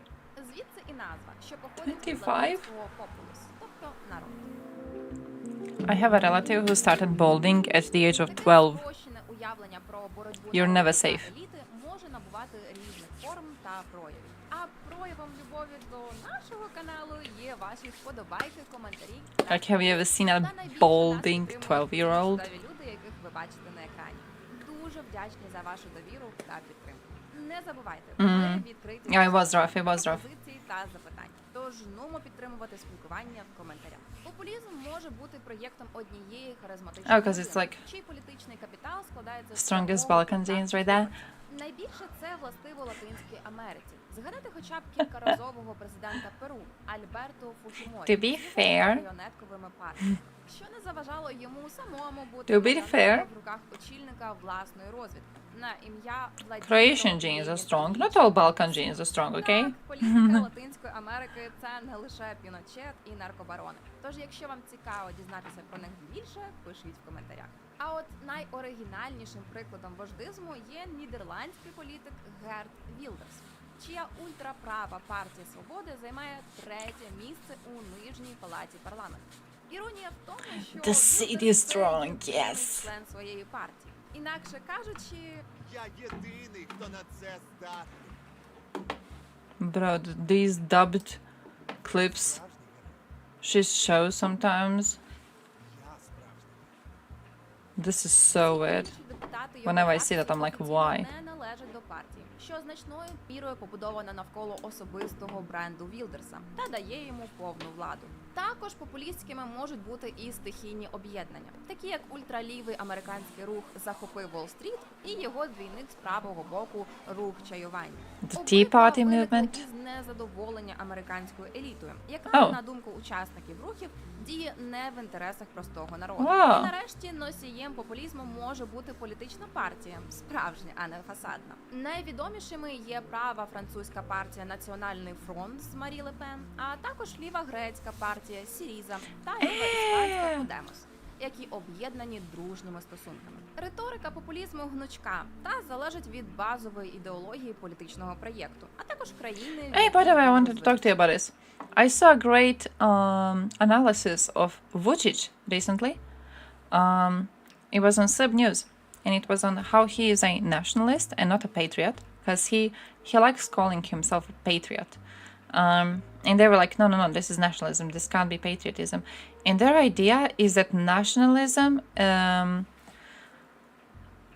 comes from your behavior towards the outside, while patriotism comes from your behavior towards the inside of the group.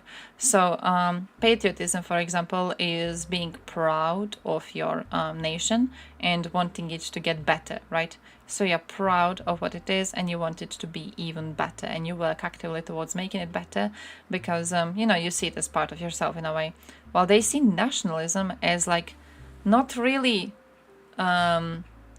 celebrating your nation, but more so hating everyone else. And they claim that this is why Vučić, by definition, can't be a patriot, but he has to be a nationalist, because he never actually shows his love for Serbia. He shows his hatred for everyone else, though. So I thought that was interesting. Grisha is streaming. На етнічних, расових Why? та релігійних питаннях, а ліві на змовах бізнесу та на питанні рівності. Why? Глобалізацію та міжнародні організації не люблять усі. Так, євроскептиками є і праві, і ліві популісти у ЄС. А Трамп критикує світову економіку так само палко, як і лівий демократ Берні Сандерс. Але про що б не говорили популісти, це завжди буде те, що відгукується у серцях людей. І тут ми підходимо до ключового питання – мотивації. Weird, he's not on the front already, isn't it? I thought it would already happen. Чому люди He's just обирають here still. популістів? На How? жаль, говорити про те, що вони просто дурні чи наївні – це велике спрощення. Міркуючи у такий спосіб, дуже легко і самому потрапити в тенета популізму. Ви ж ніколи не подумаєте про себе, ніби ви дурні. Однак популізм дійсно має свої ментальні механізми, яким присвячена збірка досліджень під назвою «Психологія популізму». І найголовнішими серед них є потреба у визнанні власної значущості та проблема у розумінні. Ця потреба може стосуватися визнання як особистої, так і колективної значущості.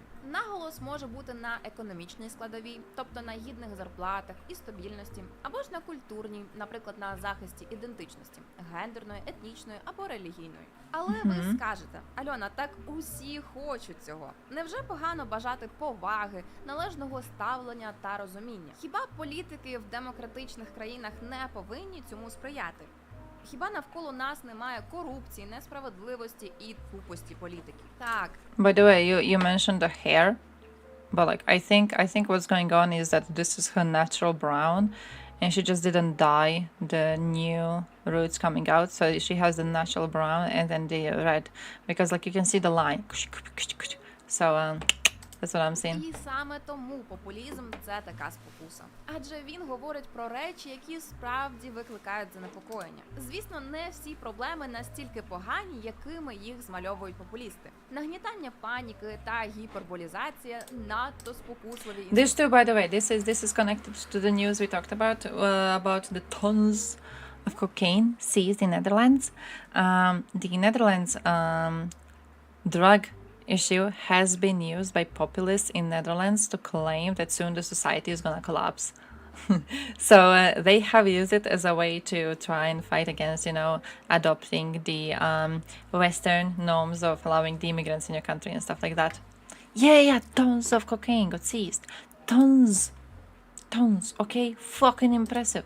Інструменти, щоб ними не скористатися. Тому в арсеналі поважаючого себе популіста можна знайти і теорії змови, і маніпуляцію негативними емоціями. Здійснюється колосальний, глибокий геноцид української нації. Важливою умовою розквіту популізму стали різноманітні медіа та соціальні мережі. Вони посилюють мову ворожнечі та емоцій, миттєво поширюють чутки та фейки. Більше про те, як інтернет створює навколо користувача інформаційну бульбашку, ви можете Smuggling it around дізнатися в isn't. минулих відео. І тут додам важливу ремарку. I don't know Як about дуже coke просто specifically. поширювати I've never наш thought about контент. it. Адже But like наші smuggling відео is. зважені, фактологічні та не викликають горіння. Не зважені, не фактологічні. Саме тому не просуваються ютубом чи не викликають бажання кричати в коментарях чи соцмережах. Тож прошу, якщо ви цінуєте нашу роботу та хочете бачити No, but більше show me more. українців свідомими та I want more неполітичними, examples. зробіть для цього і свою частину роботи, прокоментувавши та порекомендувавши наше відео. Ще більше привернути уваги до себе популісти можуть за допомогою яскравого публічного стилю, що контрастує з класичним образом політика. Russia, please, if you can, get us Hillary Clinton's emails. Please, Russia, please. He asked Russia to go get the emails. Умовний прихильник Джонсона. Ми ж не зазіхнули на святе. Орбана, іспанських лівих або українських політиків може взагалі не чекати, що його проблеми дійсно вирішать. Він Hey, the Holy хоче, щоб його Johnson. принаймні зрозуміли, визнали його потреби, I agree with that. поважали та сприймали за рівного. Якщо вам цікаво побачити більше Can't прикладів criticize Johnson. популізму та дізнатися 7 кроків, щоб перетворитися з блазня на диктатора, рекомендуємо вашій Why isn't it увазі showing me? книгу Едже Темелкуран «Як втратити країну». А для наших чудових глядачів, що залишать коментар, те, що ви подумали. окей. Ми не займаємось популізмом. Хтось каже, це популізм. Інакше кажучи, Коли ви чуєте слово популізм, слідкуйте за руками. і звісно, політики навперебій таврують один одного популістам. Та чи помиляються вони? В Україні популізм часто ототожнюють із демагогією, тобто тими самими обіцянками-цяцянками та перетворенням політики на виставу. Зупиніться! Я скажу! Cygnus. Колеги, зупиніться! Ужас! I'm not a populist.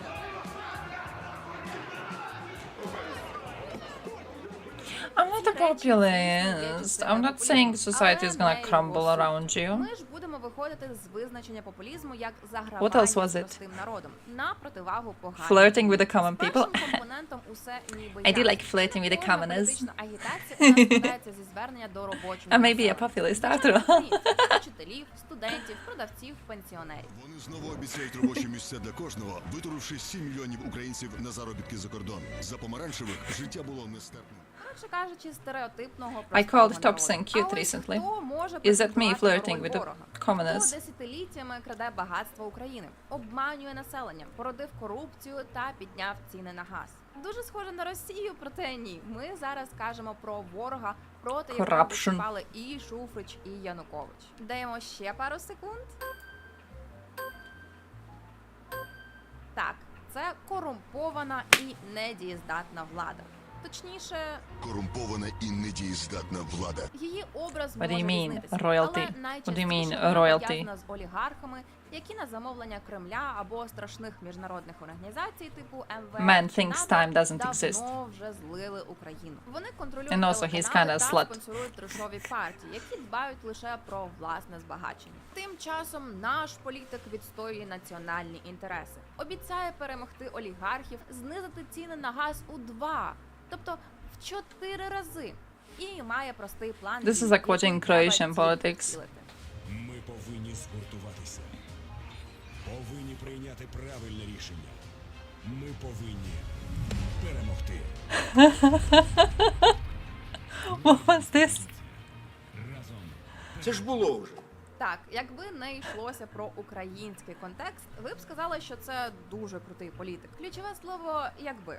В Україні важко знайти політика, що не зловживав би популістськими заявами. Але чи всі з них заслуговують на те, щоб називатися популістами? На наш погляд, можна розрізняти тих політиків, для яких популізм – основа їхньої стратегії та публічного образу, і тих, хто використовує з певною частотою популістські гасла та риторику. До перших належать такі яскраві популісти, як Тимошенко, Ляшко, частина колишніх регіоналів. До другого ж типу ситуативних популістів, на нашу думку, можна віднести майже всіх медійних політиків. В цьому і полягає корінна різниця нашого досвіду від Європи та США, де популізм асоціюється лише з певними партіями або постатями. Натомість нам ближче ситуація Латинської Америки, у якій популізм – це хронічне та повсюдне явище. Тож виникає питання, а що з ним робити? І що в ньому корисного? Популізм називають хворобою України. That makes sense. So she's doing the thing with like in America. Only some parties are connected with populism, traditionally, right? She's referring to Republicans. She's not referring to Democrats. Why don't they use populism? It would be a way, an easier way to get votes, as you say, right? It would be an easier way to get votes, but they don't use it. They don't really doom and gloom in any similar way than what Trump was doing, for example. Or like with creating a difference between the politicians and the nation. They don't really do that shit. Do they do that shit? They don't really do that shit. Because I'm thinking about ours. I feel like in ours, I feel everyone does it. But also I feel it's a very, how do I say it? In different countries, they are country oriented. Maybe that's why they had troubles with, finding a proper definition for it, right? Because here, for example, we have a party, our biggest center-right party, let's call it like that. It focuses a lot on the homeland war. So whenever they don't have anything to say about, you know, their politics and their the plans for what they're going to change in the future, policies they want and stuff like that, they will immediately switch to being like, oh yeah, well actually a lot of Croatians have died trying to make Croatia independent. Did you know about that? And we were the first party which was created after that. Did you know about that? And now like everyone else wants to destroy Croatia and destroy Croatians and destroy what their cultural heritage is and destroy the memory of these people who fought for us. They talk about it like when they will talk about, for example, immigration, and they will create the whole issue of immigration being bad because immigration waters down the local culture. So then we will forget about people who died to save this country, you know, shit like that. So I guess here we too have both sides using it. Is opposition for the sake of opposition populist? It is, isn't it? You know, it's those small political parties. It's not a small one here. You know, those political parties whose entire point is being opposition and they benefit from being opposition. I read something about one country's experiences with this. Who was it? I don't even remember. But basically, there's parties which benefit from being only opposition, like Croatia, for example, Živi Zid, or Croatia SDP. SDP is a very good example too.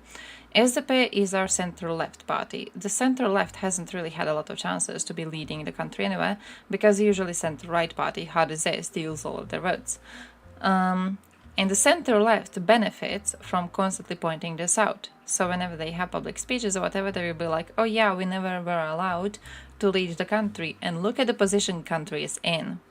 Well, if we were allowed to lead the country, it wouldn't be in this position, but we weren't allowed to lead the country, so it is in this position. But when they were given a chance to lead the country, they didn't do anything better, really. They haven't changed a single thing. They haven't improved a single thing. They were equally as corrupt as the other party is. It was basically, you know, just the same exact shit, just different colors. I wonder if that's populism. Because it technically is, isn't it? It's being like, oh yeah, do you think destroying this country is the government in power and they can be blamed for everything? And if you pick us, we are going to replace them and we are going to make everything better because we actually care about you, right? So I guess it is.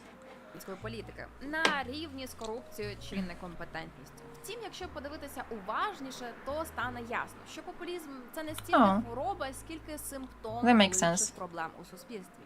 Можливо, це звучить трохи незвично, проте ми не перші, хто висуває цю тезу в Україні і тим паче у світі. І однією з головних проблем, на яку вказують високі рейтинги популістів, є низький рівень довіри до суспільних інституцій та органів влади. Наприклад, в Україні рівень довіри до президента наприкінці 2021 року становив лише 27%.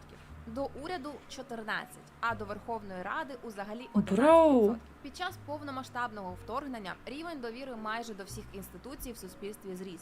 Але ми не знаємо, які зміни чекають на нього в майбутньому. Wait, what did she say? Але повномасштабну 14.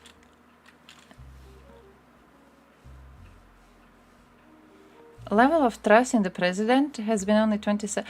So wait, this? So Zelensky used to be level of trust 27 in 2021, and then in 2022 it went to 84? Damn. Shit. А до Верховної Ради узагалі 11%. Під час Wait, does this say religion? Is that church? The only one to drop is that church? А до Holy shit. Верховної Ради узагалі 11%. Під час повномасштабного вторгнення рівень довіри майже до всіх інституцій в суспільстві зріс. Але ми не знаємо, які зміни чекають на нього в майбутньому. Недовіра не виникає на порожньому місці. Так, однією з її головних причин є недостатня реакція політичної системи на актуальні виклики. І насамперед корупційні скандали. Тобто громадяни бачать, що попри всі обіцянки, влада не здатна подолати внутрішніх проблем. І оскільки звичайні політики не можуть забезпечити бажаної справедливості, публічна увага падає на тих, хто обіцяє швидкі та радикальні рішення. This is like in Serbia when they had Belly coming for elections. And Belly promised to solve all of their problems with hey yeah, Belly promised to solve all Serbian problems with pension. So they had a very similar issue to like what France is having right now. They still have it, they're just ignoring it. With not being able to afford the pensions. So either you must raise the pension age, or you must lower the pensions, or you must, you know, take away money from other social sectors. Just you gotta give some cash money into pensions.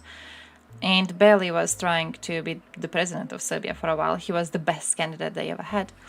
And Belly had the very easy idea of solving all the pension issues by just getting rid of all the pensioners in Serbia.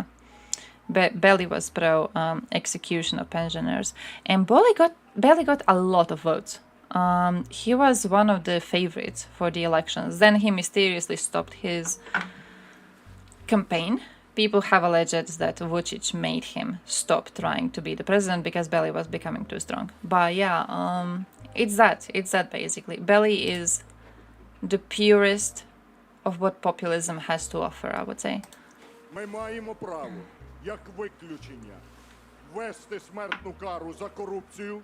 Але що тоді робити? Просто взяти і позбутися популізму складно. Звинувачення лише збільшують підтримку популіста і дарують йому амплуа борця за справедливість. Та й тягар популізму лежить не лише на політиках, а й на виборцях, що своїми голосами підтверджують правильність обраної стратегії. Тому по-справжньому подолати популізм можна тоді, коли політики стануть більш відкритими та відповідальними, а виборці обізнаними та критичними. Детальніше про це ви можете прочитати в дослідженнях від Vox Ukraine та Центру економічної стратегії. Посилання на них, як і на інші тексти, ви зможете знайти у Google документі під цим відео, де ми завжди вказуємо наші джерела. У цьому відео ми багато говорили про шкоду, яку популізм приносить політиці, особливо у своїх радикальних формах. Але настав час, No, we talk about the good про те, sides. чи може він Oh. бути корисним. По-перше, популізм слугує таким собі лакмусовим папірцем болючих та гострих питань у суспільстві. Праві популісти у ЄС не вигадали на рівному місці проблему з інтеграцією мігрантів, хоч і возвели її в катастрофічний масштаб. Лівий рух БЛМ, що теж має риси популізму, так само не вигадав системний расизм у Штатах. І звісно, вплив That олігархів makes та sense. корупція не фантазія українських популістів, а справжні проблеми нашої країни, на обговорення яких популісти не мають монополій. По-друге, елементи популізму здатні демократизувати політику та зменшити розрив між нею та виборцями. Такі лідери, як Рональд Рейган чи Маргарет Тетчер, мабуть, останні, кого ви очікували зустріти в цьому відео. А втім, вони часто використовували популістські прийоми, були харизматичними лідерами, що йшли всупереч політичному мейнстріму та прагнули відверто розмовляти з народом. Однак варто пам'ятати, що мова йде саме про використання елементів популізму, адже і Рейган, і Тетчер ставили відповідальність у політиці вище за ігри з виборцями. І нарешті популізм – це справді ефективний засіб мобілізації населення, якщо ми говоримо про низові ініціативи. Сьогодні важко уявити демократичний рух, повністю позбавлений елементів популізму. Адже саме використання простих та зрозумілих ідей, а також протиставлення «ми-вони» дає змогу об'єднати геть різних людей навколо спільної мети. І тут, як не дивно, можна згадати українську помаранчеву революцію та революцію гідності, які теж використовували ідею протистояння простого народу проти злочинної влади. От тільки злочинність прибічників Януковича є беззаперечною, а масштаби проблеми реальними, що робить елементи популізму у двох революціях цілком обґрунтованими. Okay, that makes sense. That makes sense. Makes sense. Популізм – це точно не те слово, яким треба позначати геть усе, що вам не подобається. Натомість варто дотримуватися чіткішого визначення популізму, наприклад, як протиставлення простого народу та поганої еліти. І не варто забувати про холодну голову, адже говорячи про популізм з криками та істериками, ми насправді підіграємо йому. А прості рішення у боротьбі з популізмом – це теж форма популізму. Та популізм можна сприймати як своєрідну сигналізацію, яка інколи до біса дратує, але нагадує про те, що не все окей. Вимкнути цю сигналізацію можна, забезпечивши довіру до влади. Як саме – залежить від контексту країни. Однак найчастіше This makes мова me йде think. про збільшення прозорості та боротьбу з But we're gonna be raiding Thompson soon. We're gonna be unofficially raiding Thompson soon because they wanna leave. But which country has the most trust in institutions?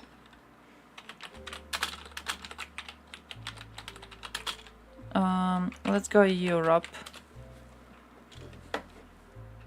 Eurofund? Hey, Eurofund, okay.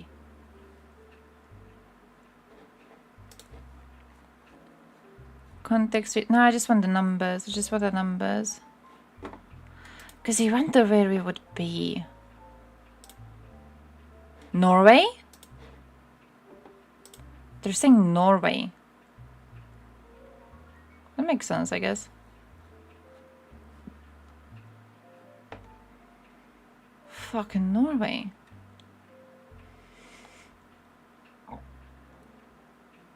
Percentage points changed since 2007.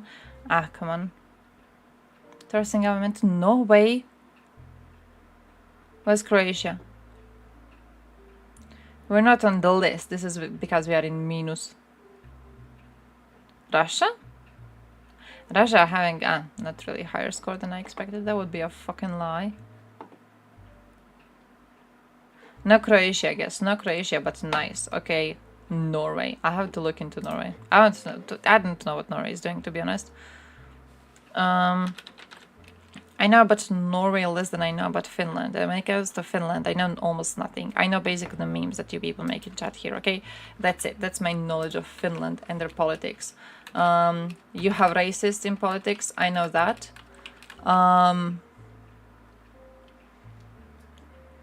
Some people want to leave, I guess.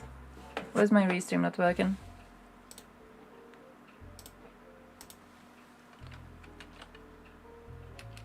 Okay. Hey, my restream wasn't working all of this time. I couldn't even see most of the chat. What the fuck was this? What's pugilism? What's that? What's that? It is church? Nice. What is that? What is that? What is that?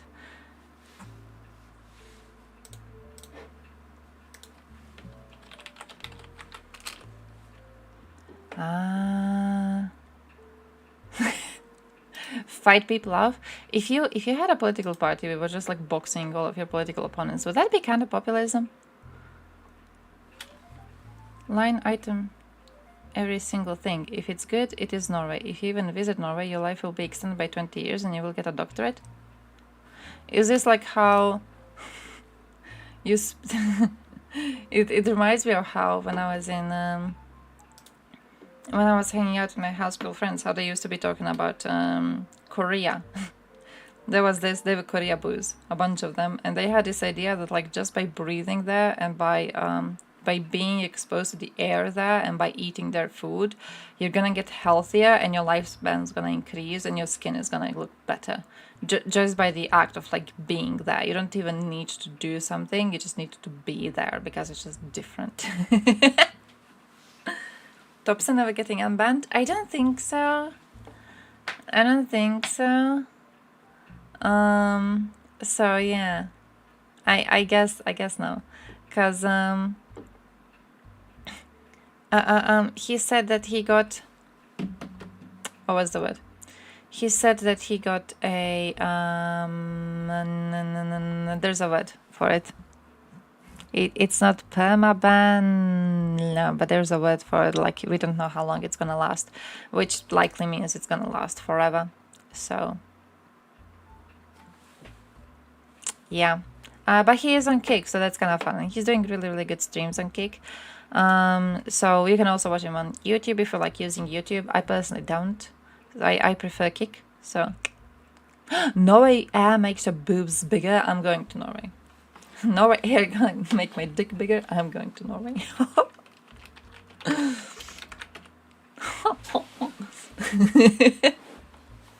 But yeah, I'm leaving, guys. I'm leaving. I'm running. I have to go to I'm going to make dinner and then I'll see. I do want to join Topson in a little while. I do want to see what Dylan's up to, if he does stream. I don't know when Dylan streams. I wasn't able to watch his streams ever since I started working, so I'm kind of happy to be able to finally watch him. Maybe gonna do some gaming. So yeah, I don't know. I'm just happy I don't have to work tomorrow. Holy shit, I don't even know what to do. Usually I would be, or like I have to go to sleep soon because I'm trying to go to sleep to get like at least 6 hours every day before work, which I didn't get. I got 4 yesterday, but it doesn't matter. But like now I don't have to think about it and it's such a weird feeling. I don't know what to do. When I think about what I'm gonna do for the rest of the evening, it's just like happy. So yeah, go to Topson. I've sent you the link. We'll be seeing you tomorrow. I'm kind of wanting to do the before noon stream tomorrow, but I'll see how long I'm gonna sleep. Okay, so that's gonna be the decision we reach.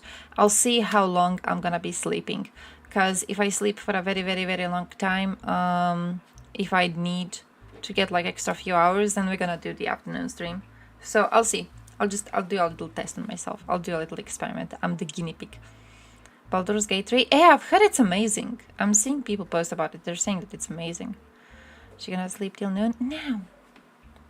I'm used to waking up very early these days, so maybe I just wake up early naturally, she says, lying to herself. But maybe. Also, let's go watch Topson mock him. I don't know why or how. Just mock him because he doesn't think time is real, okay? See you tomorrow. Stay strong, stay healthy, go eat something.